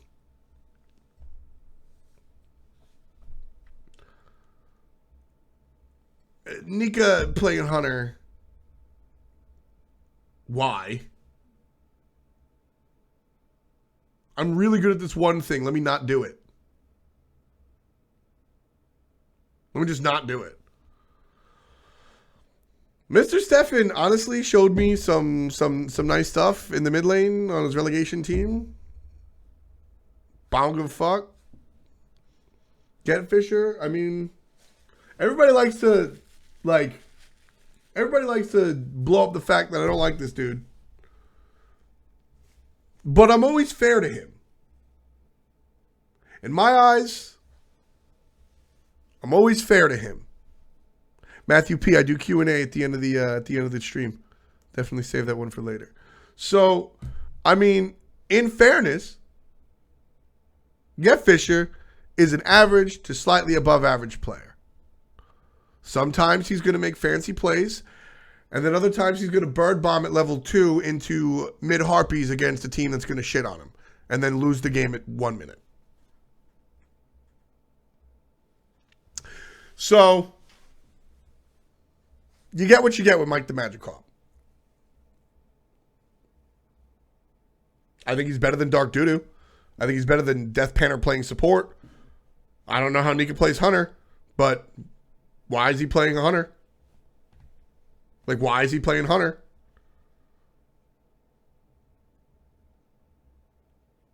Nika and Get Fisher are too good for this roster. Or I don't know about Mr. Stefan. I'm leaving Mr. Stefan out of this. He's too new for me to really dissect. Nika and Get Fisher are too good for this roster. And for me to say Get Fisher is too good for a roster, I don't, like, my goodness. I just... 1 hour and 7 minutes? No, it's 7 minutes. I thought they were releasing it at noon. This is... Remember before when I said that, don't worry, I have no problem calling things as I see it. Maybe I'll call things bad. This is a bad team.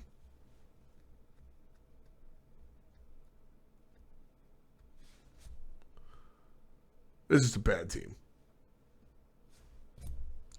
Nika and Get Fisher deserve better. Nika deserves better. Get Fisher is a better player than this team. Get Fisher deserves what he gets. Maybe Fisher has changed. He used to be a big wiener. You know what? For season 4, you know what? Because Get Fisher is on this team, what are you on Twitter? Are you still Mike the Magikarp or are you Get Fisher? You're not Get Fisher. For season 4, because you're on such a bad team, because I almost feel bad for you, I'm going to give you a clean slate. I don't get along with Get Fisher because I didn't like things that he did years ago. And I realize that it's years ago. So I'm ready to let sleeping dogs lie because that's exactly what I expect this team to be. A sleeping dog. I don't expect them to do anything.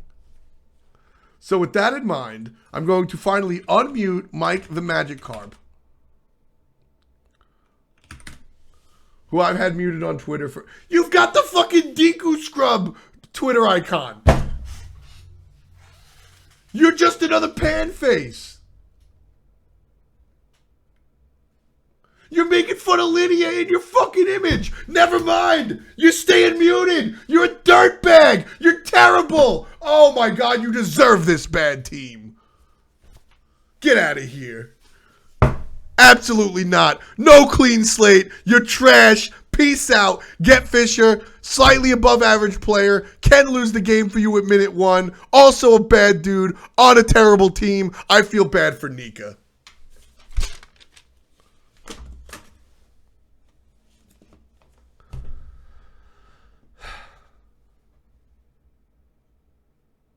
I don't follow, I follow Jungler. That's the thing, Fails. I follow Jungler. So, that's it for Europe, it looks like. Novus Orsa is the new Dignitas, not Dignitas. Ducky, Frostak, Shadow Nightmare, Frezzy, and Flurry Q. I think that Shadow Nightmare and Frezzy Shadow Nightmare and Frostak need to break up. They've been playing on this team for 3 years. They need to break up. And Frezzy on this team, I don't really care. I think that they are going to do whatever. Am I allowed to be saying this kind of stuff? Why wouldn't I only be allowed to say this kind of stuff? Like, it's my job to be a commentator. I comment on things. That's literally what I do for a living.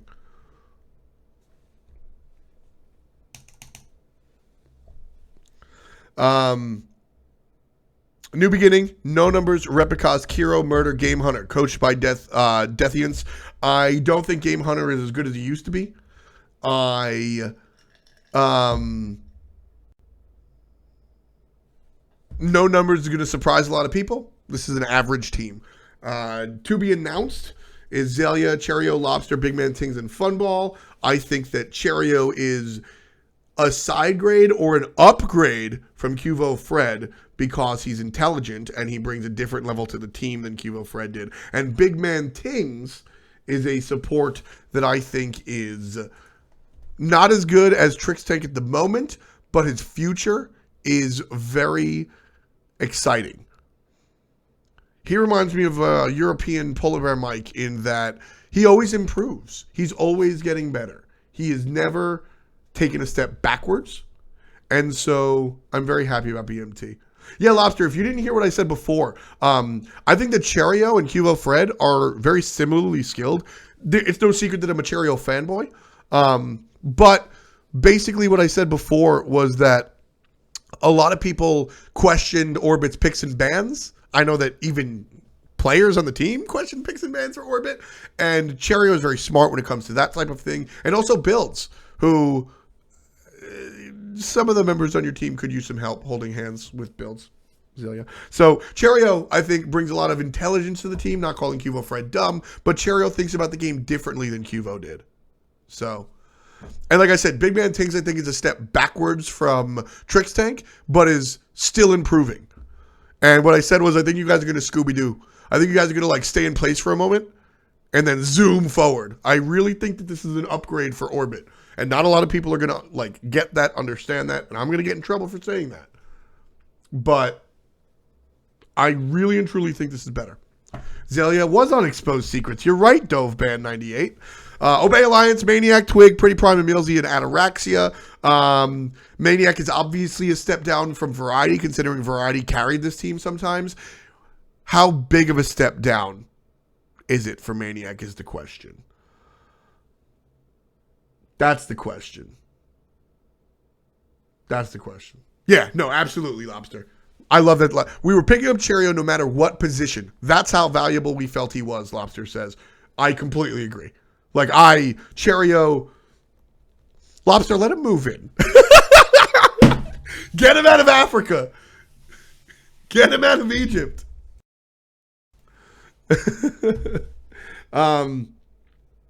So Maniac, Twig, Pretty Prime, Emilzy, and Ataraxia, Coach Hazer. I think Coach Hazer is a good thing. They started that halfway through the season last year. Maniac, how big of a drop down from Variety is it? He hasn't played some competitive Smite in a year. There's no replacement for competitive Smite. Ask any of the pros in chat. Scrims ain't shit. So if we're not playing competitive Smite, not playing the SPL for about a year, that's going to be really rough. How rough will it be? We'll see.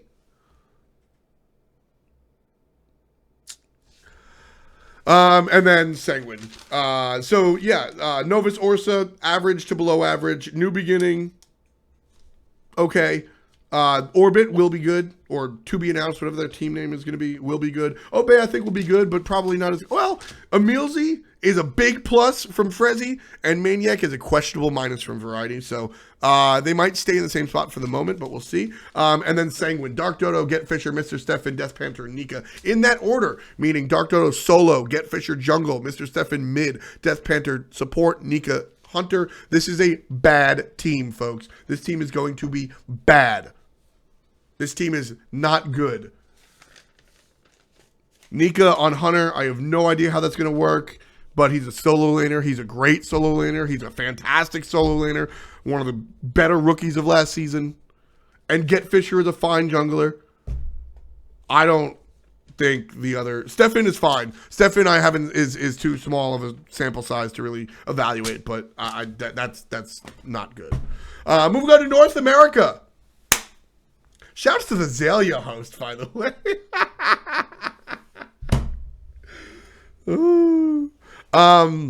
Moving on to North America. Oh, right. And then Team BM, the European console team. Predators, Osric, 50-meter fly. Mr. Turtle and Welsh Beast. We have quite a few more viewers than we did earlier on, so I'm going to retell the story real quick, though, not the whole... So, during the earlier part, that was the first team I mentioned because there are probably less fans for that team. 50 millimeter fly's name is V50M Fly. It's a swimming event, 50-meter fly. Now, as I'm saying this roster, I say 50 millimeter fly, and I'm explaining that it's a swimming event because the first time we casted him, we didn't know it was a swimming event. Blah blah blah blah blah blah. And I come to the sudden realization that this guy, I have called him 15 millimeter fly for the entire year he's played professional Smite. So, like, you can't even get in a 50 millimeter pool. That's a puddle. I had so much, not, like, embarrassed, I guess, but just, like, I felt stupid. I'm just sitting here like, are you serious right now? Are you serious right now? I called him 50 millimeter fly without even like, just, that was like not habit or something. Oh my God. It was, I don't know. I've been calling this dude by the wrong name for his pretty much entire career. North America. Nope. That's a list of skins I need. Nope. That's how to play Survival Hunter. That's a Survival Hunter opener. This is my UI for WoW. It's Arcane Mage.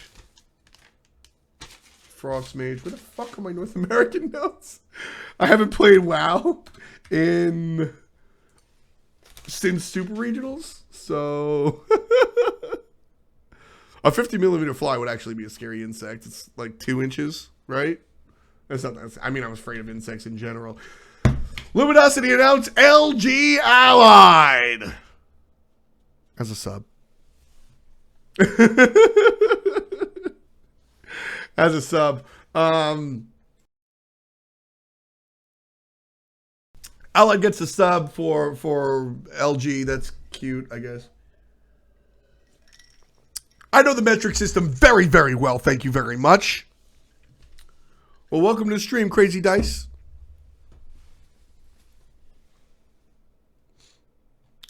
Did I say 2 inches? What's it called? I guess I don't know. Yeah, America.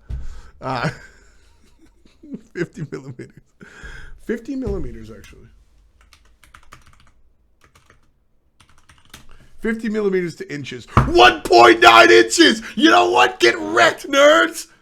Get wrecked, nerds! 50 millimeters is 1.9 inches. You can't flex on me. You can't do this to me. You can't make me doubt myself. Who are you? 50 millimeters to 1.96 inches. It's even 9.6. So if you round up, it's 2. Get out of my stream. Everyone that yeah, that's it. I'm the man. I'm the man. I'm the man.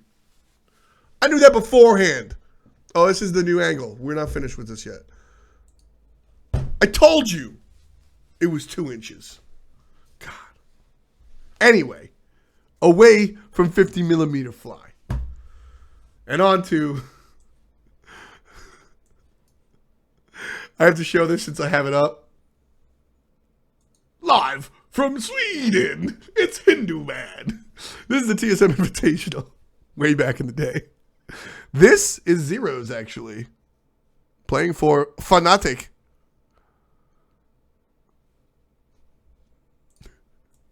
I'm very proud of myself for doing the conversion from centimeters to inches. So Flashpoint announced their roster 6 minutes ago, if I'm not mistaken. I know I was talking about Luminosity, but I want to see Flashpoint. I believe they just announced their... I think they just announced. I see you, Yodi77. Flashpoint. Flashpoint.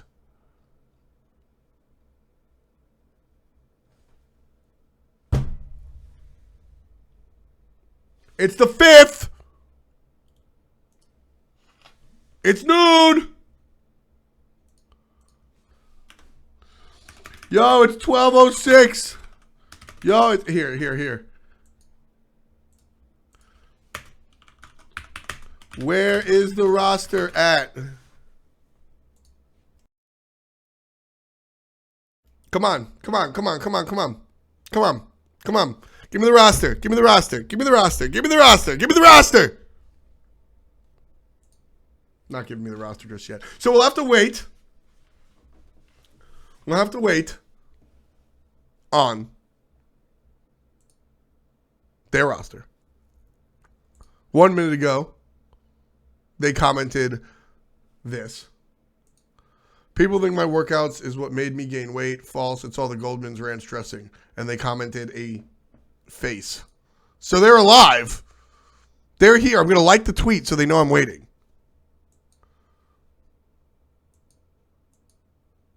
I'm so bad at OBS. So they know I'm waiting. I want to see this roster. But we can talk about the rosters that we do know.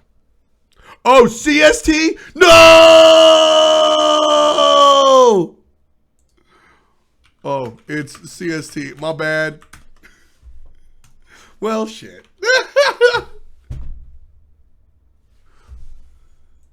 Vitium calls me an idiot. I deserve that. The world runs on Smite time, okay? Everybody should just follow New York time, okay?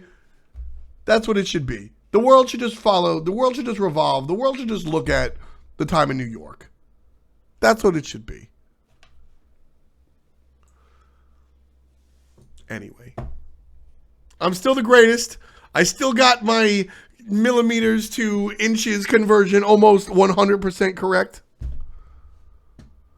So Luminosity. Let's talk Luminosity.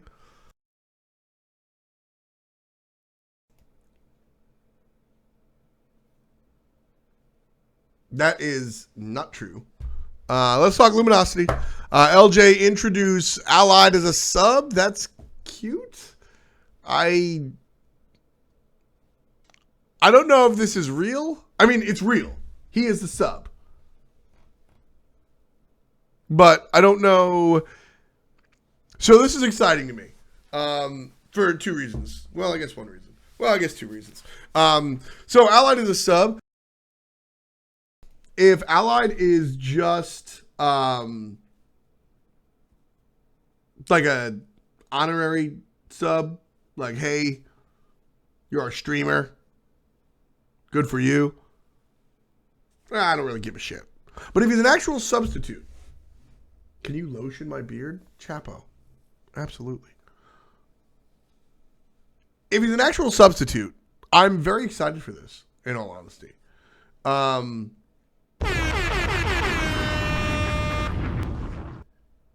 That's an actual sub. Shout out to Frioli. If he's an actual sub, this is very exciting to me on a deep, deep level. If he's a substitute that's going to fly to land, that will practice with the team, that will be part of scrimmages, that will become a valuable member of the roster and not just a glorified streamer, is very exciting to me. For two reasons. Because one, it means that Allied's healthy enough to actually play the game. Mask is on that team, and he says he gives input in scrims and is practicing all roles to get at a high level. That's excellent. Because this is the thing. Allied, if you're newer to the Smite scene, if you're unfamiliar, Allied is one of the longest playing Smite pro players. He's been in the scene for forever, essentially. He's one of the original first. And he is one of the biggest streamers in Smite. He's one of the biggest personalities in Smite. He's one of my best friends in Smite. We used to hang out back in New York. Like, he's a dear friend of mine. And he's a dear friend to the community. You know, it's very interesting that everybody in this community is polarizing. That might be pushing it, but there is nobody in this community that is universally loved outside of Allied. Lazes has its detractors. Some people think Lazes drinks too much. Some people think Zapman's too aggressive. Some people think Ataraxia is too nice. Some people think Incon is too, I don't even know. Some people think that I'm too everything. Some people think Adonis is too everything. Some people think Hindu Man is too Hindu Man. Nobody really trashes Allied for nothing.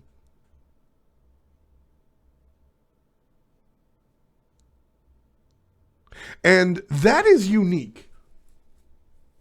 That's fucking unique.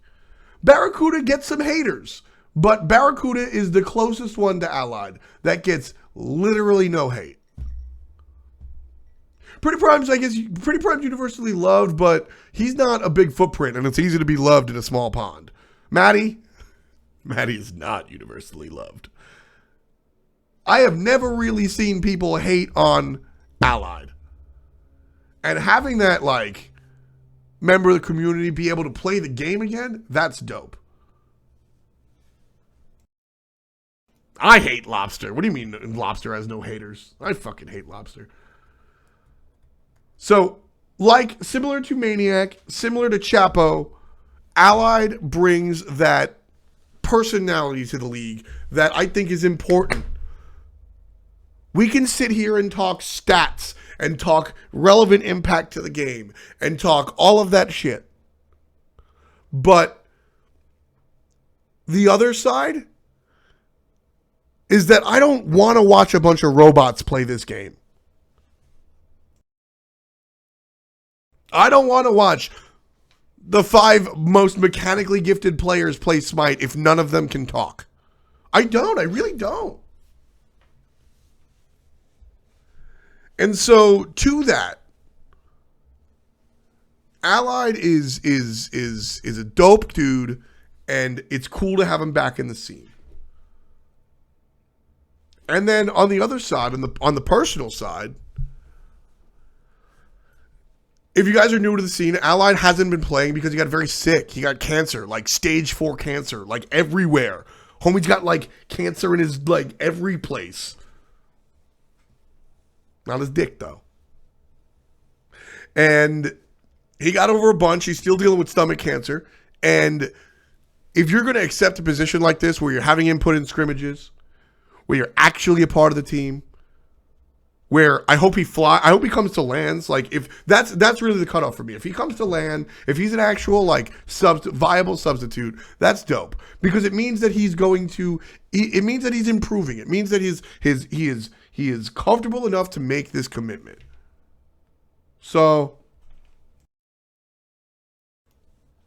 I like the fact that this is a thing. I'm very excited. Both because I think Smite needs his personality, and it means that he's getting better as a person. So, thumbs up. Him and Ghost will come to land, says Mask.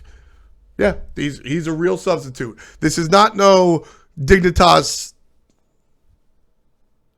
Taco. I love you. This is a real substitute, and I'm excited that he's a big part of this. It's very cool. Steve didn't comment on Allied. There's a lot of comments on Baskin, however, who's going to be a mid laner. I like the idea of Baskin in the mid lane. I like the idea of Baskin in the mid lane. I think that it is very cool that Baskin's going to be playing mid lane. Kryptonite Buck. I'll agree with that. I don't know why you came up with that. That was the most odd non sequitur. DM said that Smite needed Lazes more than Lazes needed Smite. I'll agree with that. Going along with the sense that like personality is very important for the league. Taco is now streaming for LG. Hit him up, Lou. It's funny. I didn't even realize that. But anyway, beyond the fact, fuck Taco. Baskin playing mid for LG. What? So let's go over the roster. Dual lane, Barracuda and Jeff. If it ain't broke, don't fix it. One of the best dual lanes in the game. Most loved dual lane. Who gives, like, hell yeah. Peace. Awesome. Is Scary D a better solo than Baskin? Absolutely not. But who's a better mid laner? Probably Baskin. Learning a new role. Tough. Scary D just got used to playing. Scary D just learned how to play solo lane at a professional level. Shouts to Scary D, by the way.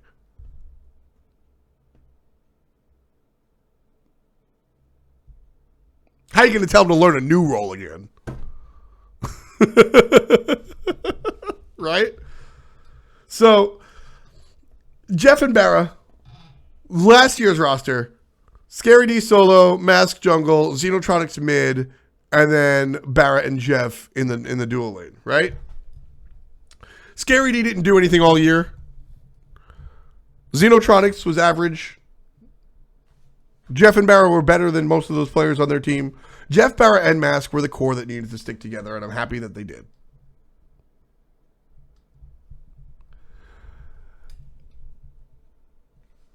When it comes down to solo lane, Scary D didn't do anything all year until, well, super regionals, he was a liability. And then Worlds, he was a huge part of the team and why that team was winning games. So, Scary D, I think, if I'm GM of this team, If I'm GM of this team, I go, Barrett and Jeff, you're obviously like sticking to it. Mask? Yeah. Yeah. You did it. Xeno and Scary D gotta go. And then Scary D shows up, and I go, all right, you have earned your spot on the team. Xeno didn't. And because I can't say anything negative on my life without people thinking I hate the individual, I really like Xenotronics. He will improve, and he's got the necessary mentality to improve. I think that this team is too good for Xenotronics at this point in his career. Later on, maybe Xeno improves, but that Izanami mid with the jank build is not going to hang right now. Barrett and Jeff are looking to win, and he's looking to learn. No hate towards Xenotronics whatsoever, but he doesn't fit on this team. Mask, you played fantastically. Everybody likes to say that Barrett and Jeff carry that team, and they do to a certain extent, but Mask 100% earned his right throughout the entirety of the year on that squad. Yes, he made some ridiculous mistakes. Show me somebody that don't make mistakes. Like I say to everybody in my ranked games that bitch at me when I screw up. Oh, I'm sorry you have a flawless record, my friend. Ain't nobody have a flawless record. Max played fantastically, and everybody focuses on the duo lane, but I sincerely believe that Mask was a very big part of what made Luminosity Luminosity. Scary D, not so much, but after his performance at Worlds, you can't kick him. I believe that after the way that Scary D played at Worlds, the plan was probably to kick Scary D, in all honesty. The plan was probably to release Scary D and Xenotronics.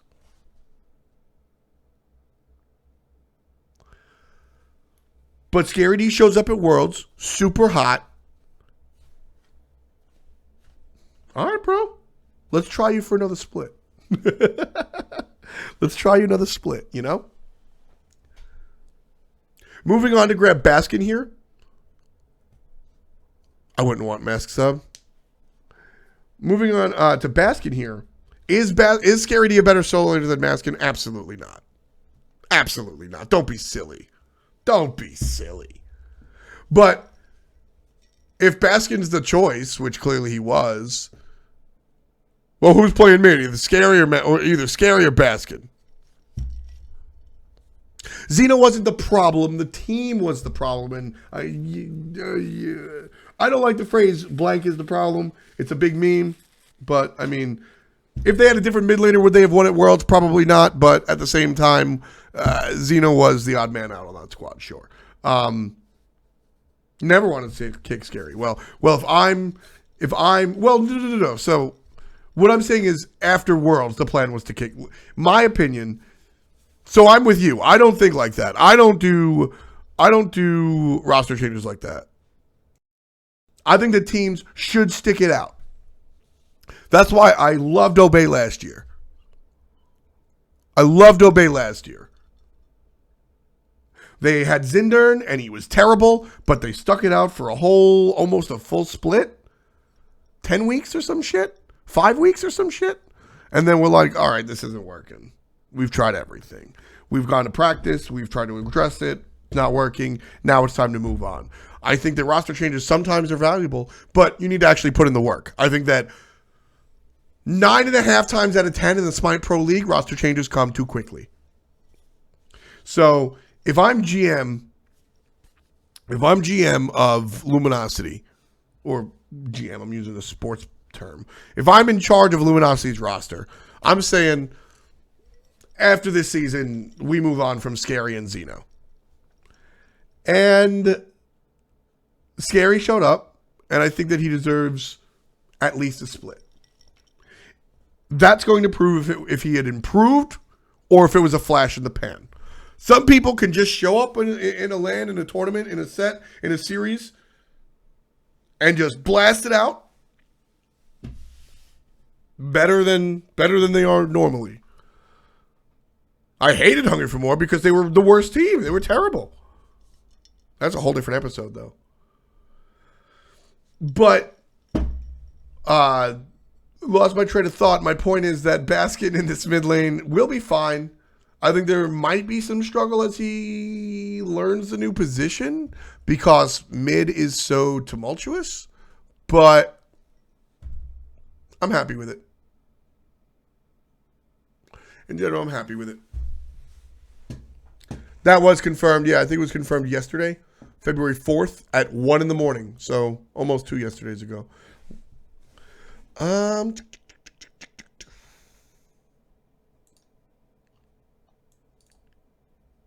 Just off by... Oh, wait, what happened? Oh, do I have... I made a mistake on... No, I didn't. Why are people adding Vitium?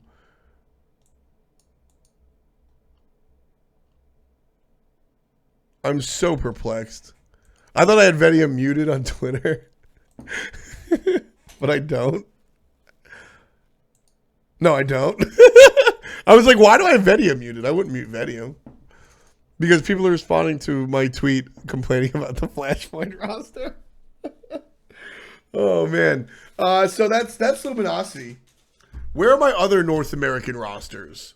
I am down to admit that I lost my notes, folks. I'm sorry. So I'm going to look over here.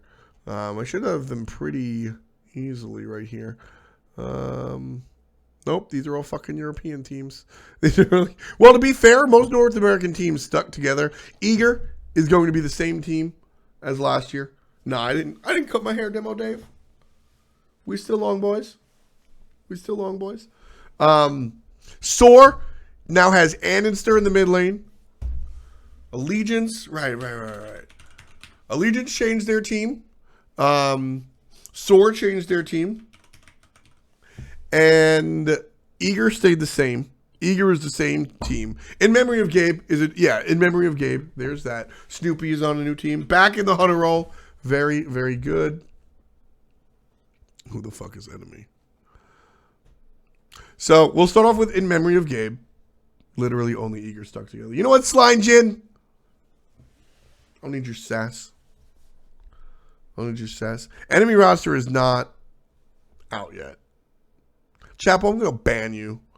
Don't say... The second you say PS4, everybody starts getting so excited. They're like, where's the PS4 League? And I just don't have a comment on that. And it's like, so silly. In Memory of Gabe. This is one of the newer squads. They are going to win relegations. They are better than you and your friends. It's a scary team. It is Snoopy, Evan Mann Jr. in the Hunter role, where he belongs. It's Eonic back on the field. Thankfully. In support, Heroin in the mid lane.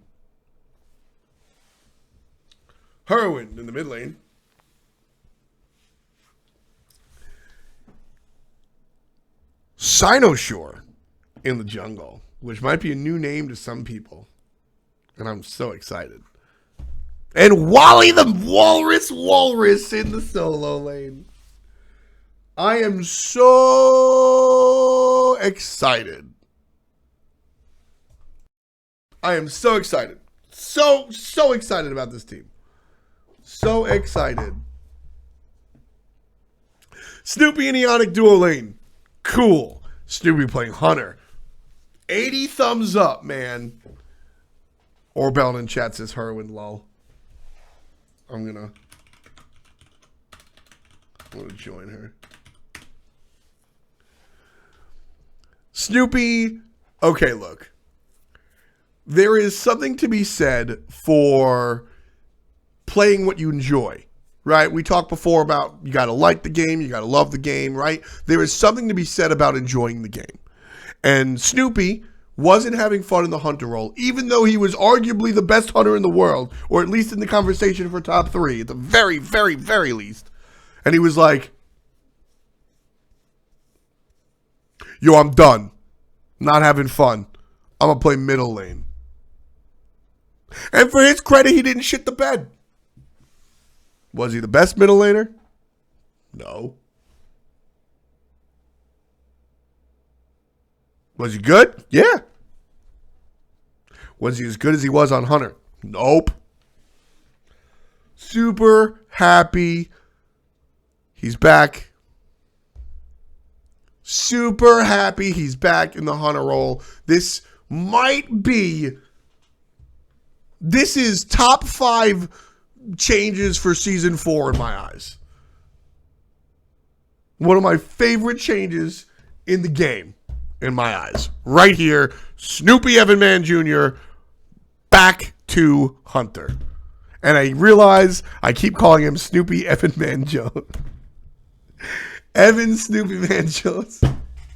50 millimeter fly. Snoopy Evanman Jones.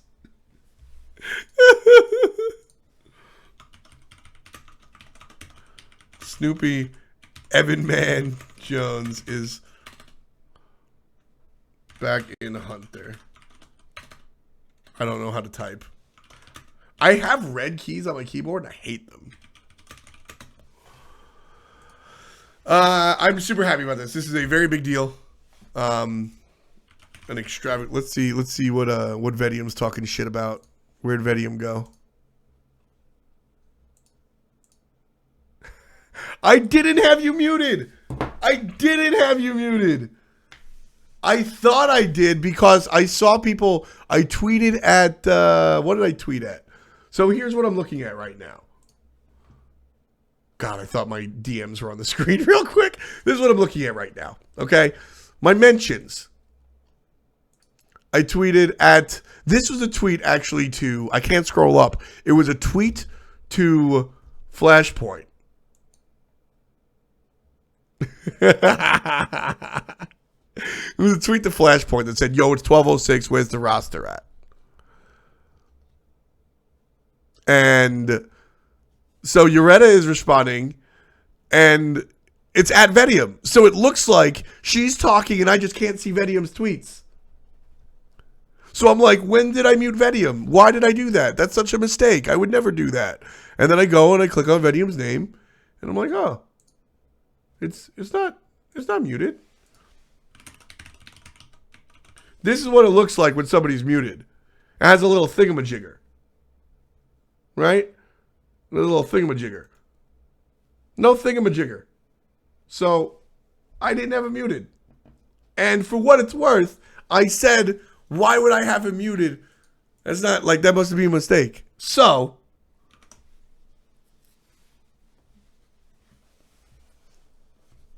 don't you mute me, boy.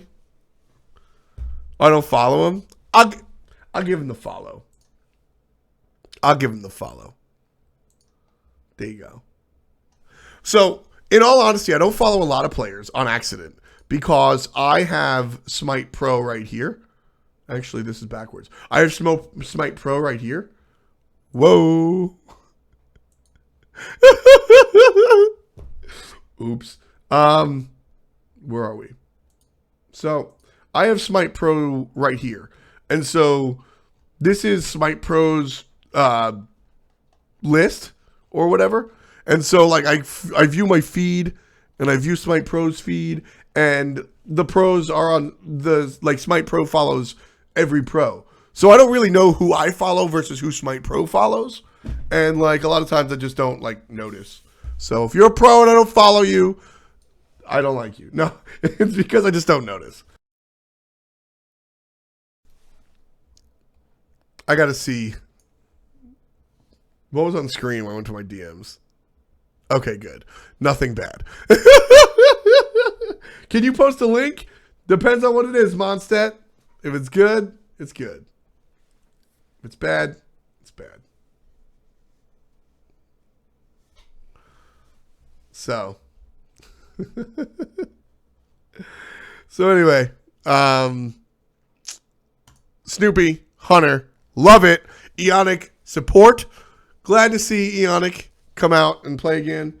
I like Coach Eonic, but Eonic's a cooler dude than he used to be, in my opinion. Eonic has been a little bit more interesting. I like him.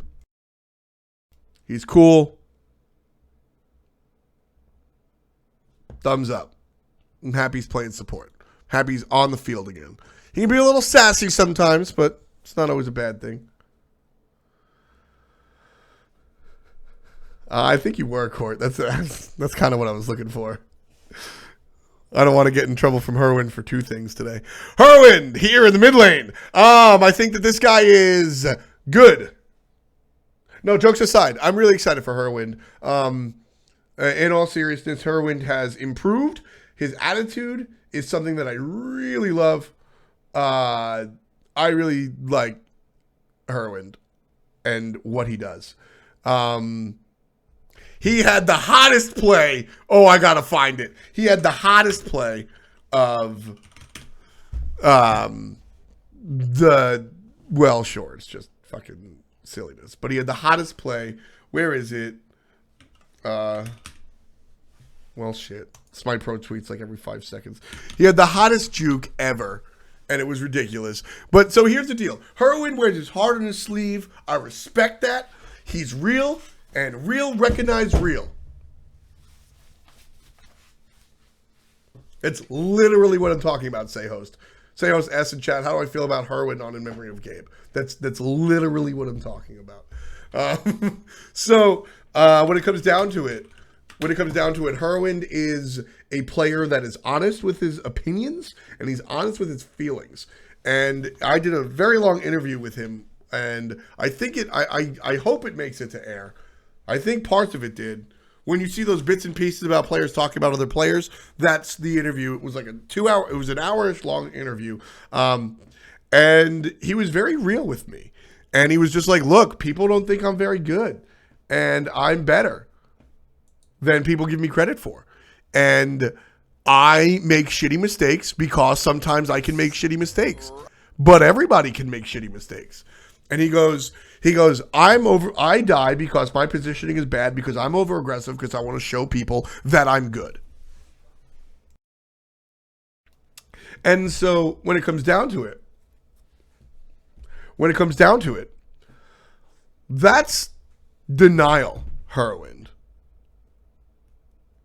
I've got the tweet. Thanks, guys. Not denial, Heroin, in that denial's a bad attitude or some shit. That's Heroin from yesteryear. Okay, I think he already proved to people that he can play. Because for a while, Heroin was this middle of the pack player that people were like, is he good enough? Is he good enough? And then I think he proved to people that he is good enough. Inconsistent is probably an attribute you can tag onto Heroin. But I don't think you can call him bad.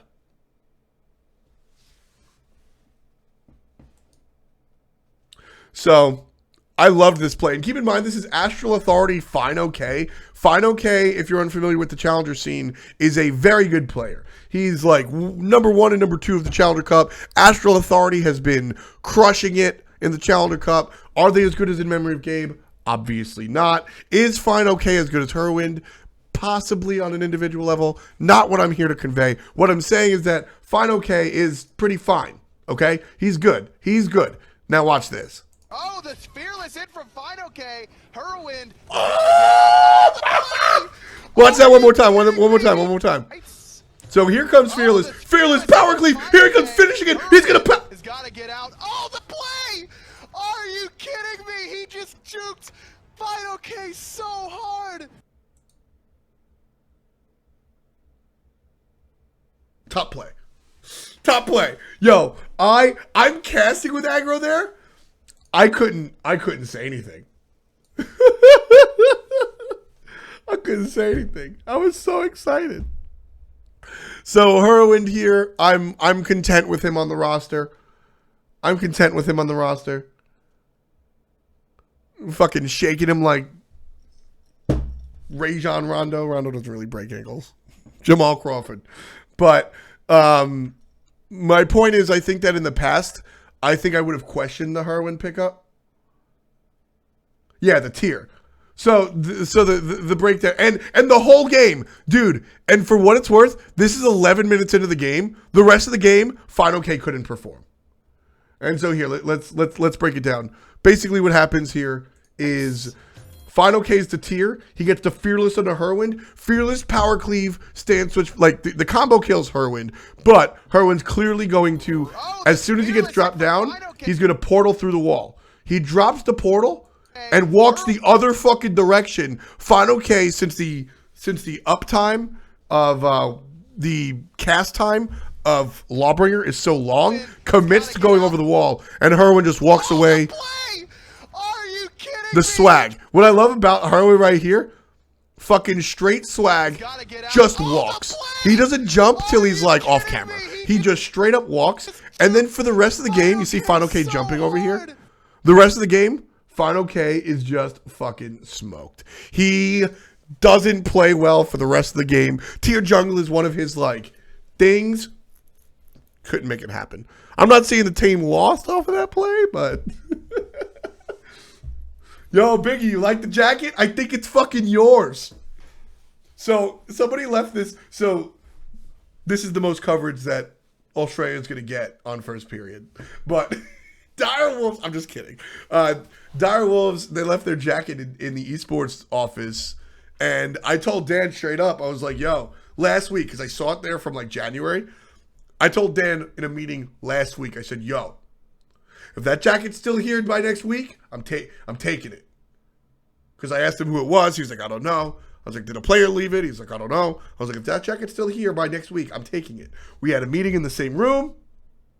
I fucking took it. So it's mine, and I love this jacket. Dog, I love this jacket. This is so fresh. It fits me, so it's probably Kiki Omeo's.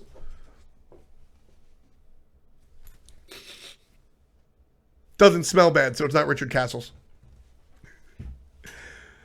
In Memory of Gabe, Snoopy Man in the Hunter Roll, love it. Support, Eonic, love it. Heroin, I think in the past I might have said that this was a questionable decision because I don't feel like Heroin was on the same level as everybody.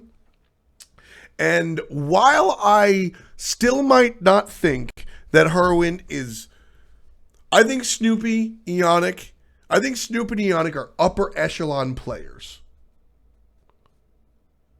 I think that Heroin is a great player. Good player. Good to great player. I think Snoopy and Eonic are always top level. Always top level. So, in the past, I think I would have questioned this Heroin pickup. Right now, I like it. I like it a lot. I think Hurry can grow.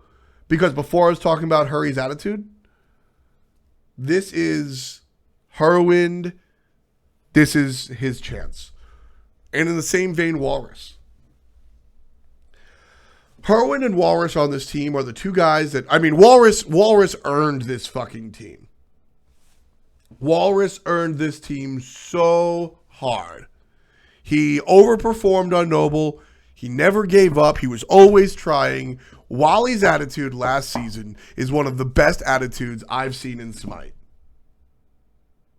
Clegarton, been a minute. How you doing? And so, with that in mind, he earned this roster. I think Snoopy and Eonic saw the same shit that I did. Obviously, Walrus was playing well, but even while he was playing well on a terrible team, he continued to improve. You know how Dark Replica, I usually don't do this.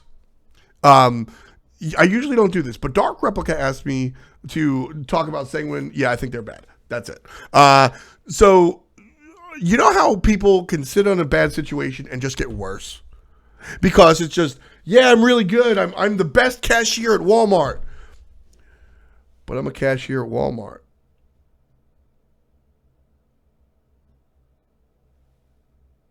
Right? Fuck it. Like, I don't want to be good. It's going to suck the life out of me. And I'm going to get worse.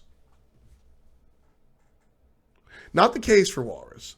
Walrus continued to improve, continued to ask questions, continued to learn on a team that wasn't going to win. So, when it comes down to it, Walrus's gameplay and attitude earned him that position. What's mean, Chrissy? Hey, I worked years of retail. I'm not speaking down. I'm speaking from experience. So while he earned this roster, while he earned the right to play on a team like this, not just from his gameplay, but from his attitude, and Heroin in the same regard. Different story for him on Denial, or Flashpoint, or whatever the hell her name is this week, but same idea, in the sense that Heroin's a dude that wants to improve, and last, like I said, at Super Regionals, the interview content was, I got a lot to prove, so sometimes I get in trouble because I have a lot to prove, but that's why I get in trouble. I'm down to admit it. I need to be smarter, blah, blah, blah. I think he improved, and I think that sort of mindset, I don't think you'll ever totally get the chip off of Heroin's shoulder. I think he'll always have an idea that somebody's hating on him, but I think that's okay.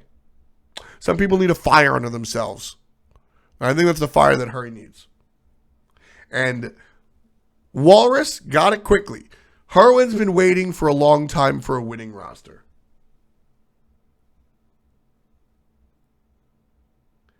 And with that, he's finally here.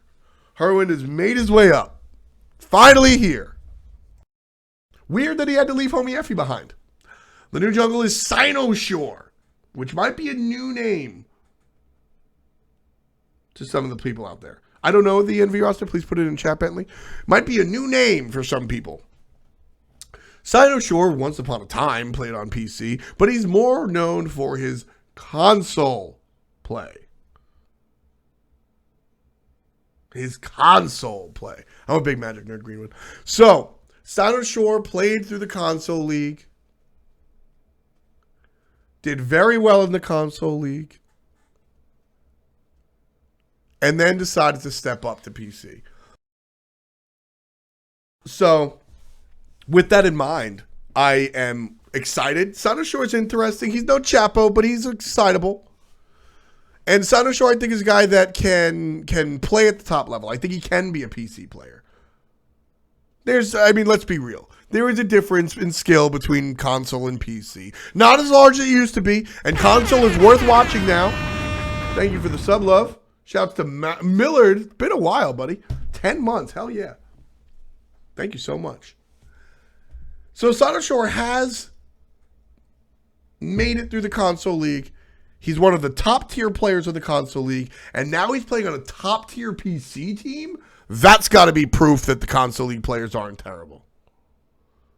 Phoenix, I'd be so mad, but I'll talk about that later. I'd be very mad. So I love this pickup. I know how good Sinosure is because it's my job to watch the console league. A lot of people don't watch the console league. They should if they want to. Snoopy and Eonic clearly did. And I'm very happy that this pickup worked. NA console is definitely worth watching. EU is worth watching. But NA console is more exciting, in my personal opinion. Sinosure is good enough, absolutely good enough to be in the PC league and to be on this fucking team. Like, Heroin earned his right to play on this roster over the course of a long time. Walrus earned this roster in 2 splits. Sinosure just shows up and goes, "Hi, mate." He's not Australian at all. I don't know why I did that. Sinosure shows up and just like, "Yo, can I play PC Smite? Any PC Smite need a jungler?" And one of the top teams is like, "Hey, yo." Like, what are you doing? Out of this world. Ridiculous. I mean, he had some Slangin. So let me put this on blast. Sino had PC pedigree before he went console. He was 1 game away from SPL the split before he switched. Close only counts in horseshoes and hand grenades. I don't give a shit if you were close. Ojust, shouts to you, man. Thank you so much for the sub love. Keeping the dream alive. Literally. I don't count that, bro. Almost good. So you're saying he was on the same level as like Data Remember and Fineokay? Those are good players, but they're certainly, I would be surprised if those guys were on this squad. And I'm actually going to talk about the console league at the end. I mentioned it a little bit last week, but I have a couple of more rosters to go on to. But I definitely want to mention the console league and why I think it's positive. A lot of people like to talk about how shitty it is that the almost good PC players go to console league, and I like it. Now that there's a challenger circuit, I'm even happier. And that's really where I wanted to talk about it. Oh yeah, I missed these things. What up, buddy? Nice hair, man. Ooh, new subs. Roberto. I like that.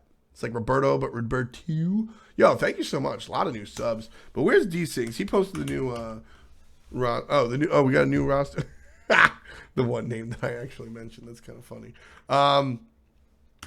So my point on Sano Shore almost having PC pedigree, sure. I mean, I almost was a rock star. I almost was on I don't fucking know. Almost doesn't count on my eyes. One game away from the SPL is still not the SPL. You're still not there. Now he went to console league and got some good fucking practice and became better and is now a great player. Well, we'll see. He's played very well during relegation, but keep in mind that's an open bracket against kind of crummy teams. So there's that. But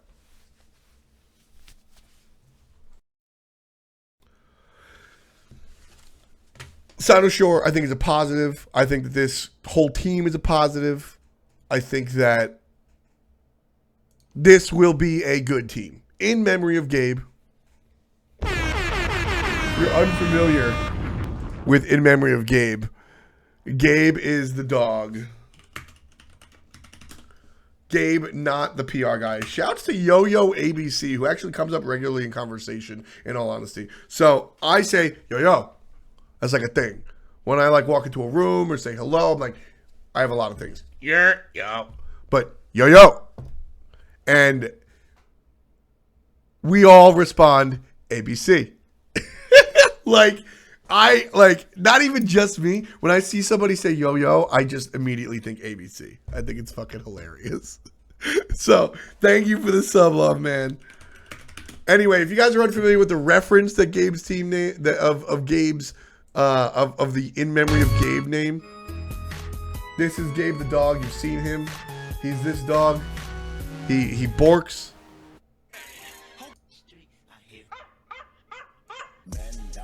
People make videos of him singing popular songs.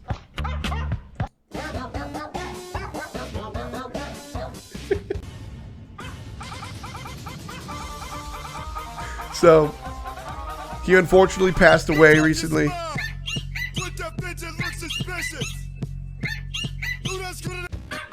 I love Jeff Griggs. So, that's the reference. If you guys didn't get the In Memory of Gabe reference. Unfortunately, that dog passed away. And so they named their team In Memory of Gabe. Little bit fun, little bit serious. You know, in all honesty, I bet you Eonic was like, fuck off, Silent Eyes. That's a good dog. I bet you this is exactly how this team name went down.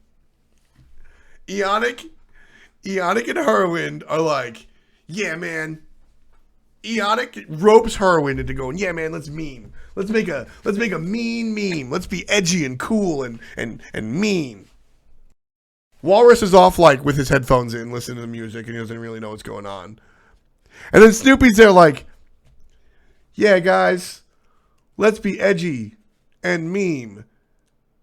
And then in the corner is just like, man, I really miss Gabe. That was a good dog. I really like that dog. So I think Eonic and Heroin wanted to meme, and Snoopy was just like, I really like that dog. I bet you that's the fucking truth. In Memory of Gabe, top tier team. Soar Gaming. They announced their roster. Jigs, Andy, Vitium, Benji, otherwise known as Salt Machine, and the homie Effie. Let's read more at soar.gg. So basically, Jigs will still be in support. The dual lane is Jigs and Vitium. Solo lane will be Salt Machine, Homie, or Benji rather, Homie FA in the jungle, and Andinster in the mid lane.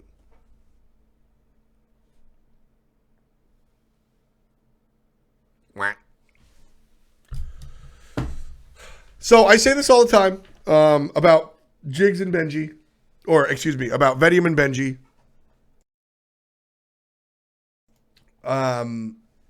These guys are very, very, very, very, very good players.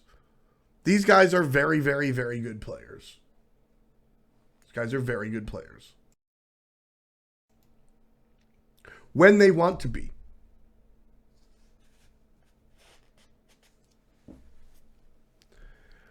Vitium and Benji in the past have simply not, from the outside looking in, and maybe even more so, Benji and Vitium in the past have simply given up. I've watched them stop caring and not played well. And that's not something I say lightly. In fact, I don't say that sort of thing unless I like really, really know the situation. I don't even like to go in games when I'm casting and say, this player's clearly on tilt. Unless I know that player inside and out. And I know for a fact. So, basically, in the past, Vitium and Benji have given up. And have not played well. So I always say that Vitium and Benji are high-level players depending on how much they care. Because sometimes you just can't get these guys to care about Smite. Just is what it is. I think that they got a little bit more excited towards the end of last year. And if you're going to team with Andinster, you have to give a shit.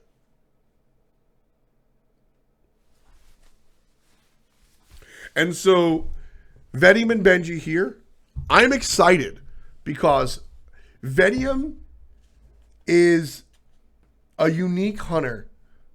What hunter is a great Neath? Answer, every hunter. But Vitium's like spicy pick, his like, oh, he went there, is Neath. And he farms with it. He crushes with it. And that's unique. The way Vitium, I mean, he introduced the idea. Emilito does it now. And it's not like it's a fucking ridiculous thing. He's just always charging that ult, right? Just tripping you up. Vitium plays so well. He's so interesting. Interesting is the word to use when it comes to Vitium. Mr. Roberts, who I do follow and never had muted. Mr. Disco. Y'all don't talk shit about Vitium. He's the best arena player in this chat by far. So, Vitium is an interesting player. And I almost feel robbed when Vitium just chooses not to play as well as he can. Benji is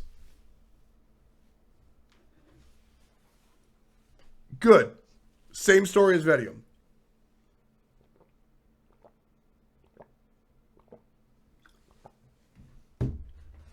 Same story as Vitium. Yeah, barrel backstep. I don't really care, Sentinel. I've watched Benji choose not to be as good as he can be.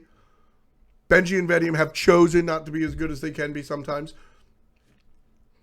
By placing themselves on this roster with somebody like Andinster and Jigs, you can't choose to not be good. Benji is actually really good. I agree, mates, as he says in chat. Benji is really good. And in fact, I don't think we've ever seen ceiling Benji. I don't think we've ever seen Benji be as good as Benji can be. And I think this is the roster to do it. And a lot of times you see me, I relish giving my opinion. I get excited, right? Who do I think is bad? I think Dark Dodo is not a good player. And like, I'm happy to say that. Not because I'm happy to see him fail. And in fact, every time I say something negative about a player, I wish that they could prove me wrong and turn it into a positive. I don't root for people to be bad all the time. So I'm not happy, right? But I'm not sad about it. It just is what it is, right? Okay. Dark Dodo isn't as good as he could be. Or Dark Dodo isn't good. Blah. I don't really care. I don't feel happy. I'm not happy to say he's bad, but I'm not sad or upset to say that he's bad. I get upset when I talk about Vitium and Benji. I get pissed because I know that these guys are better than we've seen, and it's themselves holding them back.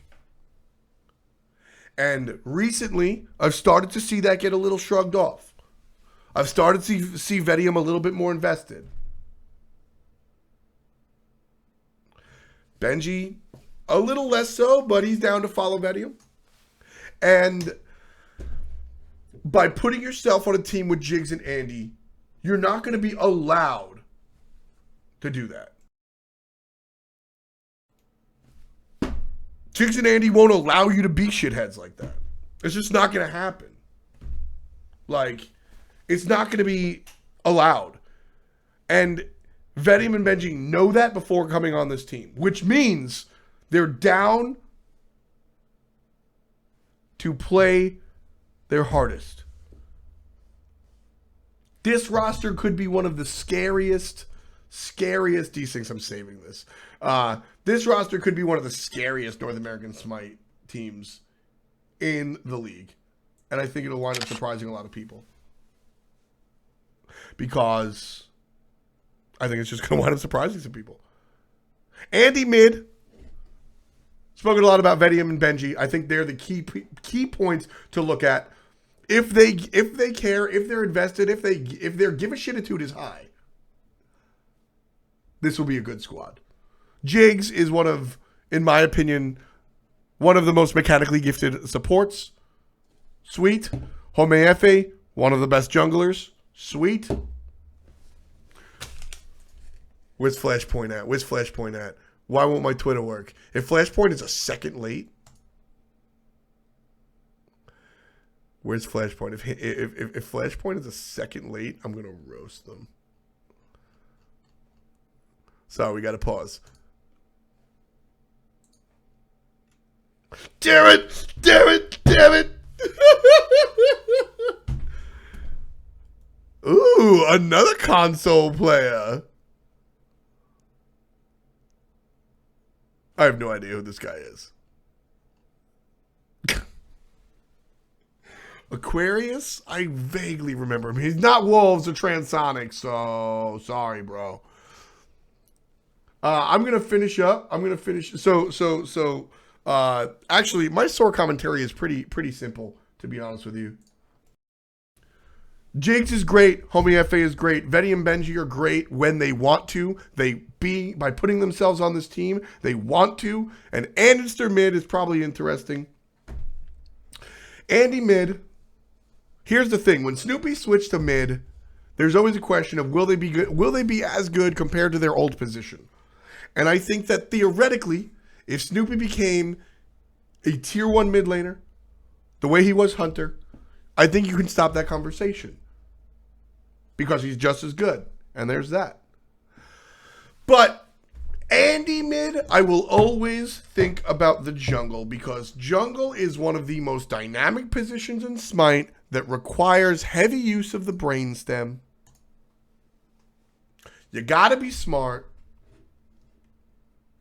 There's a lot of decision-making, thought process, and shot calling involved in the jungle position, even if the jungler is not your IGL, even if they're not the in-game leader. So, for me, even if Andinster becomes the best mid in the game, I will still think, what if? I love Homie in the jungle. Not questioning that.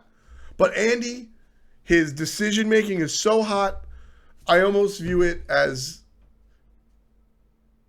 if Andinster became a better mid than he was jungle, I would still be upset. Put it that way. Put it that way. So, this roster is great. This is a good roster. This is going to be scary. Flashpoint just announced their roster. They just announced the roster. They've got some new people involved. Let's see where they land. The captain returns with the crew. Captain. And supports Shadow Q. Eric Gabrowski. Still in this game. Still in Smite. As D-Syncs AVGL caster says, the most surprising thing about Flashpoint is that Shadow Q is still going to be in Smite.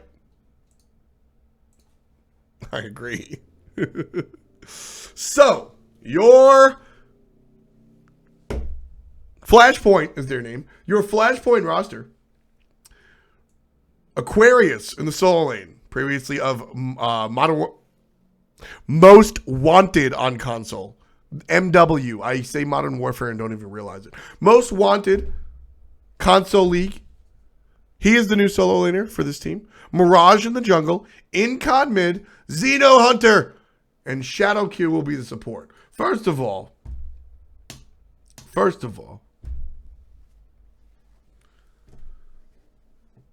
So first of all, like I always say Modern Warfare when I see MW. Not console? Oh, well, whoops, my bad. I just assumed. Shadow Q on support. Great, man. Okay, so that's I'm gonna take the Barra backstep. Aquarius never played on console. I just saw Most Wanted and assumed that they played on console. I know they're the Challenger League team. I just always think of the console league team. So Aquarius is a Challenger Cup player. I don't know much about him, so I can't comment on how good he is. I really got to do my research after the fact. Mirage's name is Eugene Matthew? That is the most surprising thing I have ever heard. So, what do you picture when you hear the name Eugene Matthew? Just answer me that. When you hear the name Eugene Matthew, what do you picture? Answer, not this guy.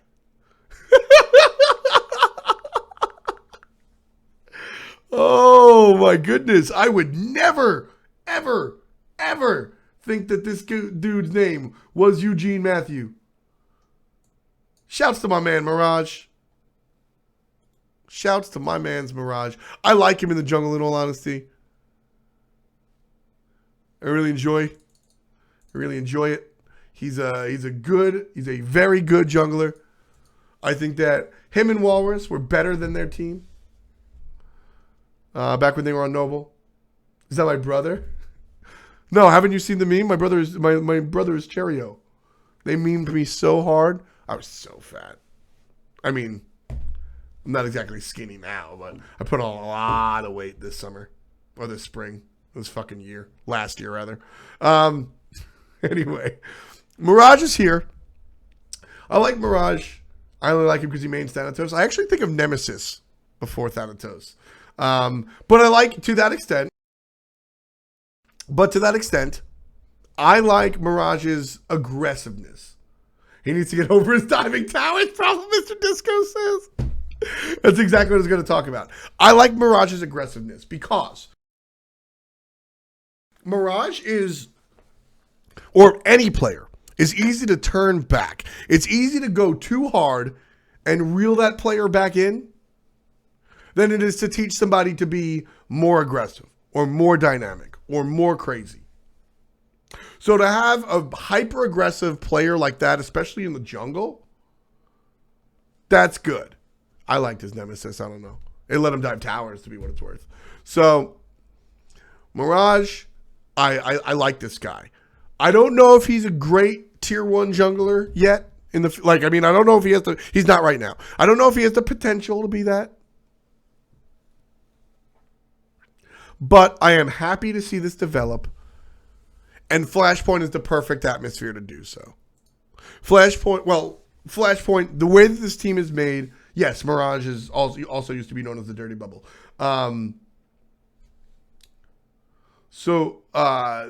This team is not, they're not winning worlds. They're not doing this, right? They're not top 1, 2, 3, 4, right? That's not going to happen. But This is a team that has potential to win games. It's not a complete. When you look at Randolos and Noble, you're like, dog, if you win one, you're lucky. Why are you? It's not a situation where you're going to learn much. It's not a team that you're going to be able to have any smell of success. That's going to make the team poisoned. It's a whole big situation. This team winds up with maybe an even record, maybe slightly below even, but they win games. They might even win hard to win games. And this is a team that you want to be on if you're trying to improve. Mirage needs to, he's an up-and-comer. Great team for him. Incon middle lane. So, Incon started as mid, if y'all don't know. He was a mid laner and then shifted over to support. Right now we're talking about Flashpoint GG. Incon here in the mid lane? Sure. Incon needs work. Incon needs work, and this is the same thing not the same thing I said about Mirage. Mirage is an up-and-comer. He's never stopped, and he's just going to, hopefully this will just keep going. Next year or next split, I'd like to see him on a better team.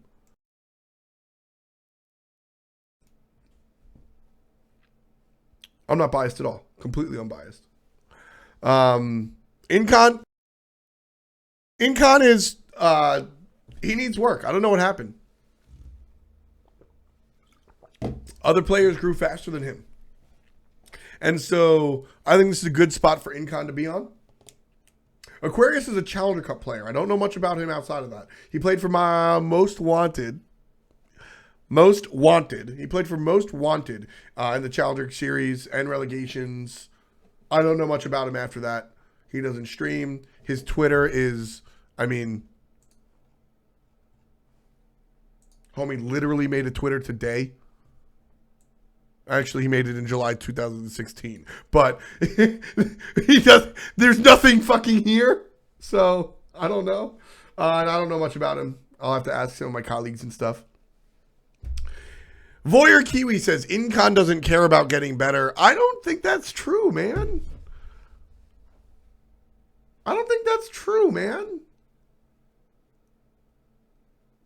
Incon has declined since Season 2. Don't know why. Incon obviously spends a lot of time streaming. I don't know if that affects things. I would venture a guess to say that it does to a certain extent, just because of hours put in. But I can't fault the man. I think it's a positive. At the same time, Weekend keeps up. I know there's a lot of Weekend haters in chat, but Weekend is fucking good. And Weekend streams and keeps up, so... Cherio lives in Egypt, so his ping is very bad. So Incon mid here, this is the team that I would expect him to be on, and the team that I think he can, this is the team that is best fit for him. So if you are very good, if you are on a very good team and are not as good as the rest of the team, that's not always a good situation.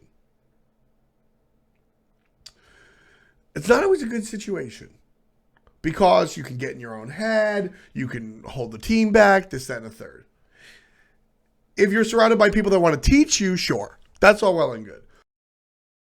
But I think the majority of the time, it's better to be around a veteran, a very good player you can count on, some like-minded and evenly matched players so that you can improve as a unit. And I think that this is one of those teams. Like I said, Aquarius, admittedly a little bit unknown to me, but to be able to be on this team, obviously he's got the chops, but perhaps a little bit to learn. Mirage, he's on his way up. Xenotronics, switching to his natural position, I'll get to that in a moment. Very happy about that, but showed a willingness to learn. Most important thing about this team, a willingness to learn, but maybe not the top of his class. And Shadow Q, who's just kind of Shadow Q. So you've got this squad here together.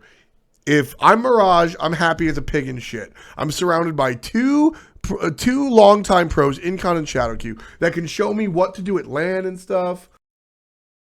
Knocked, I'm not a Trump fan, but we're not talking politics. I'm going to give you, we'll see how annoying you be. So I think this is a great situation for this team to really learn as far as Mirage and Incon and Xeno are concerned. They're just going to continue improving theoretically. So Xenotronics is naturally a hunter. Yeesh. Aquarius is a chalk player who got farmed by Kiki's Arachne. Yeesh. Xeno is naturally a hunter. This was his first position. This was what he was doing before anything else. I'm very happy about the switch. I think that Xeno got into a lot of trouble because of... I just didn't think Xeno could play mage as well, man. Straight up. So seeing him back in the hunter position, I think this is very good. I think he will be better than he was in the middle lane here. So I'm happy. Xeno's Giannis was strong, but I mean, it's Giannis, dude. Pidu in chat says, Shadow Q is better than Pain in training new rookies if they listen to him. It depends. Shadow Q is a decent teacher, but he's definitely the aggressive flavor teacher. And some people vibe with that, right? It's all just what you vibe with. So Mirage in the jungle, I think is a positive. Incon in the mid lane is a neutral. Xenotronics in the hunter is a positive. Aquarius solo, unknown. Is this team going to be as good as Denial was last year with Benji and Vitium? Probably not. But to be fair, that was a team that Benji and Vitium didn't give a shit on. So they weren't super good unless they like wanted to prove something. If you know, if Vitium's internet girlfriend showed up to watch, maybe he'd pull out the Neath and do something nuts. But nah, jokes aside, in all seriousness, Denial was lukewarm last year simply because Benji and Vitium weren't excited about it. Benji and Vitium decided not to be as good as they could be, in my eyes. And the team was kind of just lukewarm. So, comparatively speaking, this squad to that squad, even with Benji and Vitium kind of self-restricting themselves, I think that this is still a squad that is not as good as the Benji Vitium roster, even though Benji and Vitium were not like giving it their all. But this is a great farm team, if you understand sports terms, in the sense that this is a great team where players can go and learn how to improve. So with that in mind, I'm excited. I'm not excited. It's a positive. I can't play Civ right now. So I'm excited for these players individually. I'm not excited about this team per se. But I think that all four of these players will improve. I mean, Shadow Q is fine. He can improve, I guess. I think that all five of these players can improve, in all honesty. But Shadow Q is kind of the leader and the teacher and the center and third. So I'm excited because Mirage is an up-and-comer. Incon is what I'm most excited for. Incon is one of the community's favorite players and one of the competitive scene's least favorite players. He's just not good enough. And if he can bring it back, he started declining in Season 2. If he can bring it back, I think that's a positive for the league. Moving on from Flashpoint. I have like 12 windows of this Aquarius dude open. Moving on from Flashpoint, we have Allegiance. Matt Yankee joins that team and goes middle lane. That's going to be a big deal. What is this, multi-Twitch? Go to Cloud stream for some reason. Allegiance.team? That's a cute URL. I didn't even know. That's pretty sweet. Where's Smite? How do I click on Smite? All right, if you're a team and you don't have your fucking roster, like, up top, that's an issue. Like, what is this website? Oh, wait. It's literally up top. Nope, that's last year.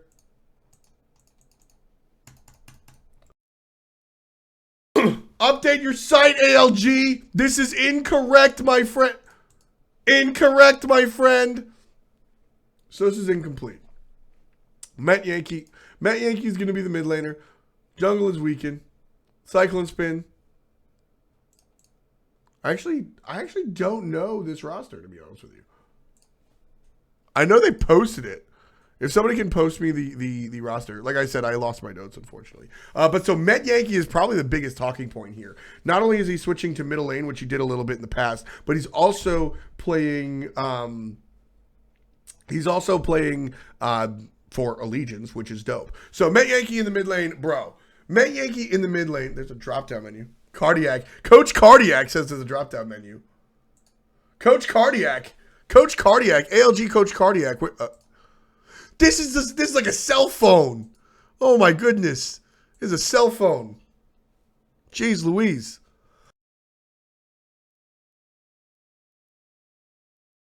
Smite.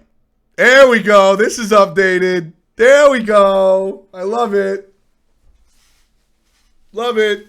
Love it, love it, love it. Update your sites as a high-res employee. I don't make the fucking site, dog. Don't trash me. Get the fuck out of here, DJ. Cyclone Spin is in solo lane. Met Yankee is in the mid lane. Oceans is in the hunter role. PolarBearMike is your support. Weaken is your jungler. And here's Coach Cardiac. The best navigator ever. Where'd he go? Where's Coach Cardiac? Here he is. Coach Cardiac. Thank you, my man. Anyway, these guys, this should be an interesting lineup. Met Yankee over to the mid lane is going to be very interesting. I like this a lot. Oh, yeah, Met Yankee only has one E in his name. But, like, come on now. If you call him Met Yankee, like, I expect it to be like this. It's like EY or some shit. I'm sure this is how he would prefer to spell it. So, Met Yankee is clearly the talking point. Cyclone Spin, we've watched him. He's not the Cyclone Spin he once was. Who knows what season 4 meta, things might change. Oceans, fantastic. Love this dude, fantastic. PBM, love this dude. Not the greatest support in the world, but has a lot of positives. I think he's a great leader. So I'm excited for PBM. I've always been excited for PBM. And Weaken, I like Weaken a lot. A lot of people don't give Weaken a lot of credit for what it's worth. A lot of credit for what it's worth. Weaken brings an intelligence level to the jungle that other junglers, it's not like an unprecedented intelligence level, but Weaken is very big when it comes down to shot calling and doing things for the team. That's why he has such a janky god pool. I like that. So Weaken, I think, is strong. I think PBM is strong. Ocean, Cyclone Spin. I think this is a roster that could win stuff. So I got to give ALG and Weaken a lot of credit. Weaken, basically, so ALG is a new organization, and in that, they grabbed all the streamer bros they could, right? They grabbed all the streamer bros they could. They got Mad Pocket, Incon, fucking Lazes. They just got all the streamer bros they could and said, hey, we're in Smite. Check us out. And I bet Weaken didn't even have the idea of winning right then and there. Long-term decision. Right? So you go ahead and you find an up-and-coming support that has leadership qualities like PolarBearMike and say, hey, come on, buddy. You entice a rookie like Oceans to come in. You're like, hey, come on, buddy. Cyclone Spin kind of just defaults to the team. Met Yankee is that next step. So I think that this team went from sort of a gimmick, but it was never a gimmick in Weaken's eyes. It was always a long-term plan. Always a long-term plan. And I got to give him credit. This is a strong lineup. Cyclone Spin in the solo lane. A lot of people really brought up the fact that he played very well at Worlds, which is part of why I'm a little bit happier for him coming into the season 4. Met Yankee in mid lane is crazy good, to quote Esports MP in chat. That's pretty much exactly what I was going to say. I think that Met Yankee's switch to mid lane is what Snoopy wishes his switch could have been. at the time. Now I hope that he's happy playing Hunter because goddamn, we're lucky to have him back in Hunter. So Matt Yankee, dope Hunter, dope mid laner, just dope all around. Homie is great at the game. I'm excited to see him mid lane. This is dope. This is just this is very, very good. Just very, very good. And like I said, PolarBearMike, always improving, just like Big Man Tings. Very rarely, if ever, do you see him take a step back consistently from game to game. Leadership qualities as well, which on this team, you're going to need it. Weekend, already talked a lot about Weekend. And Cardiac, honestly, like I got to give a shout out to my man Cardiac, like I did Hazer and Deathians. Cardiac does some good work for the squad, works out the P's and B's, and can really be a big help to them. I think that this squad as a whole, I've never seen him play, so I don't know about sub, but my mans can definitely help out as far as the coach position. I like this roster. This is solid. Are they going to be number one next year? Absolutely not. Are they a top 3 team? I think there's potential. But I don't think they don't default there like I would some other teams. Like I think you can just default LG to a top 3 team. I don't think you can default this team to top 3, but I think they can play it. So I'm Allegiance, thumbs up in my eyes. Carmelo being booed by the Knicks fans. We're almost up to Q&A. Is that all the teams? I think that's all our teams really, as far as rosters are concerned. Yeah, I think that's all the teams as far as rosters are concerned. Let me give Flashpoint the retweet. Forgot to retweet that one. I like it even. So I think that's all of our rosters in all honesty. Did I miss anybody? We'll see how some of the other guys go. Eager's the same team that we know and love. I fucking love those dudes. I got salty at DJ a minute ago. Fuck that. But those guys should have won Worlds. Yeah, I did EU earlier. Envy? There is no Envy.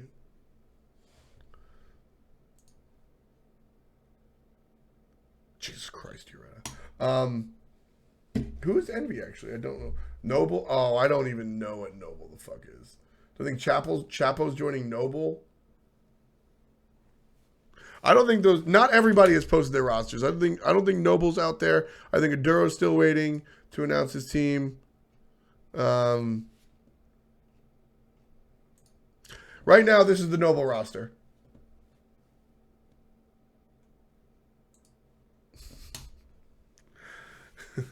I do this every Sunday, Mercules. Every Sunday at 10 a.m. we start first period. Envy. Oh, I do have the Envy roster. Envy is going to be Data Remember in the Hunter role, Neil Ma in the support role, Venenu mid, Skeleton jungle, and Kiki So Cheeky in the solo lane. So, Data Remember is a good hunter that Data Remember is if you're familiar with, he's just the always he's always the Challenger Cup guy. Chrissy. So, Data Remember. I just forgot. He's sure. Oh my God, Malu, please don't ban me, please. Like, actually, seriously, don't ban me. So Data Remember is just always he will always be that top Challenger Cup player. He has not been able to make it to that next step. Enemy has not unleashed, neither has Noble. Data Remember is just Data Remember, Xluex, Famous Hate. These are the guys that can just seemingly never escape the Challenger Cup. And he had success at AVGL, which is the college league. Him and his team just stomped. He was very good. I mean, like, relative skill level, of course. But Data Remember I think Data Remember is good enough to play in the Pro League. And I think, similar to what I was saying about the Flashpoint roster, I think this is a positive environment for him and Neil Ma. These are two guys that are very good, but have never escaped the Challenger Cup. Venenu mid, I mean, I have no idea. I didn't think Venenu was a great hunter. The rosters are locked soon. I do know specifically when rosters are locked. I think if my co-commentators are here in chat, they might be able to help me out with that, but they're not.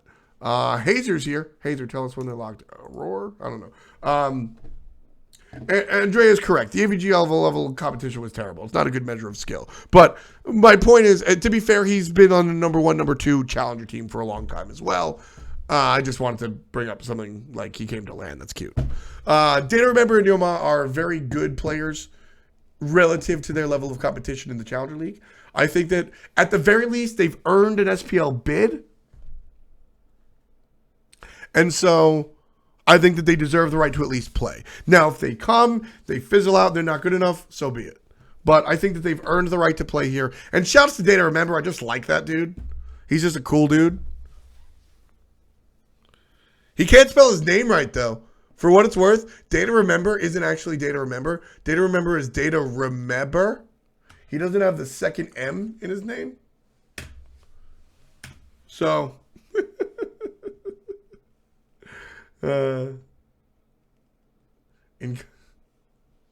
so Data Remember, I like the fact that him and Yilma are here. Venenu mid, I have no opinion on. I thought he was a sub-average hunter. And I've never seen him play mid. We'll see. Skeleton in the jungle. I think Skeleton last year really improved. I think his time in the jungle really helped him. I think it's really important for Skeleton to continue to improve. And he's always had the right attitude. He's always, Skeleton is one of the guys that really cares about improving. Now, everybody wants to get better. I'm not saying that there are people out there that don't want to get better. But Skeely is one of the guys that really, really grinds. He really wants to improve. So, I'm happy for him. Is Skeleton the Frostak of North America? Absolutely not. Okay, I see what you're saying. No, I don't think so. Kiki so cheeky, aka Shotgun Wedding, aka Shotgun Divorce, aka Gaga's Little Monster, aka Kiki's Little Monster, aka Kiki Star, aka Ishmael Torres, aka I'm sure there are names I left out, returns to the solo lane.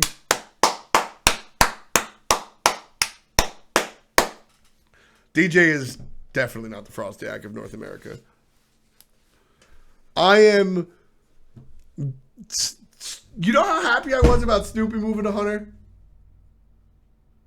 Same conversation. Kiki belongs in solo because he smells bad and nobody wants to be near him. No, I'm just kidding.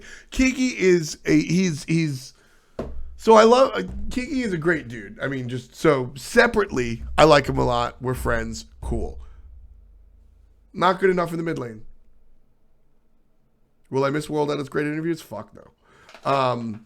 Not good enough in the mid lane, unfortunately. Just didn't work out. In the solo lane, however, that's a different story.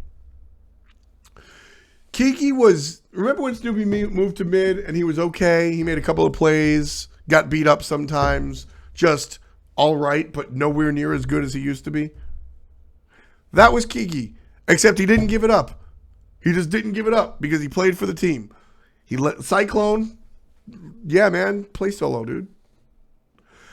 So Kiki finally gives up mid and moves back to his original position of solo, and I couldn't be happier. Kiki is a pro because of his solo lane career. Kiki is not a pro because of his mid lane career at all. So, this roster, Data Remember, Nilma, Venanus, Skeleton, and Kiki. Below average. Or below, like, number 4. You know? I think this team can be... I mean, we don't have enemy or noble roster. And we got to see the way relegation goes. But this team is not the greatest. But this team will improve a lot.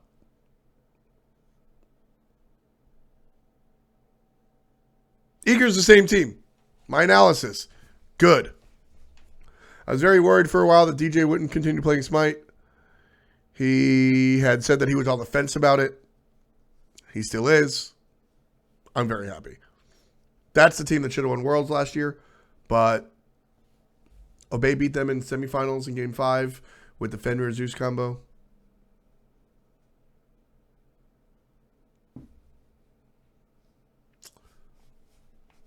I don't think there's anything wrong with Eager, so I'm happy. So, Yo-Yo ABC. I would love it if you told us who the Noble roster is. But I'm not telling you to, because that's not right. So, Enemy, all we know about Enemy is that Payne and Mrs. Chrissy, my neighbor, Chaos, is staying. Fun fact, me and Chaos live, like my house in New York, me and Chaos live 10 minutes away from each other.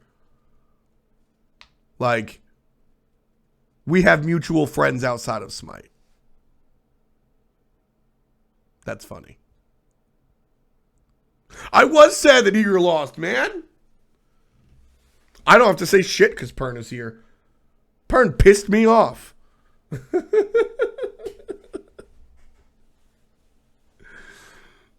But at the end of the day, I'm commenting on gameplay and shit, man. So, like, that team is great. Did I call him Mrs. Chrissy? You were in chat, so you were closer to my head, man. But no, I think Eager should have won. Eager was the only team creative enough to beat Energy. Everybody's playing Energy's game, and Energy's is better than you. If you're gonna play traditional Smite, you're gonna lose because they're the best at traditional Smite. You have to get smart, you have to get creative, you have to get intelligent, and that's what Eager did. Which part of New York do I live in? I don't live in New York anymore. I live in Atlanta at the moment. But when I did live in New York, I lived on Long Island, and from the border of Queens and Long Island. Where's Nulissa? I haven't heard Nulissa. MLC is taking a break. There's some missing pieces. But so, I don't know Noble. Some of the Roslyn kids, Chrissy. And it's fun to watch. Best is just gonna farm nerds. Best is gonna farm nerds. What's creative about Bastet Backdoor? Who the fuck else is doing it? Y'all can hate on his strategy, but if it wins, it wins. And I'm not just talking about backdooring. I'm talking about other things. You live in Flopo? My ex-girl lives in Flopo. I don't like Flopo. I think that... God, dude. I'm a human. That messed me up. Best is gonna farm nerds. North America has all these fucking new kids playing mid, even very good players, but Best has been playing mid since the game was invented. Alright? Best is gonna be sitting there making stupid faces and wearing plaid button-down shirts, just going, get off of my lawn. And all these new nerds are going to have to fall in line and step to the Hebo. I want to see the Hebo this year, Best. I want to see the Hebo, Best. I want to see the Hebo, Best. They're just going to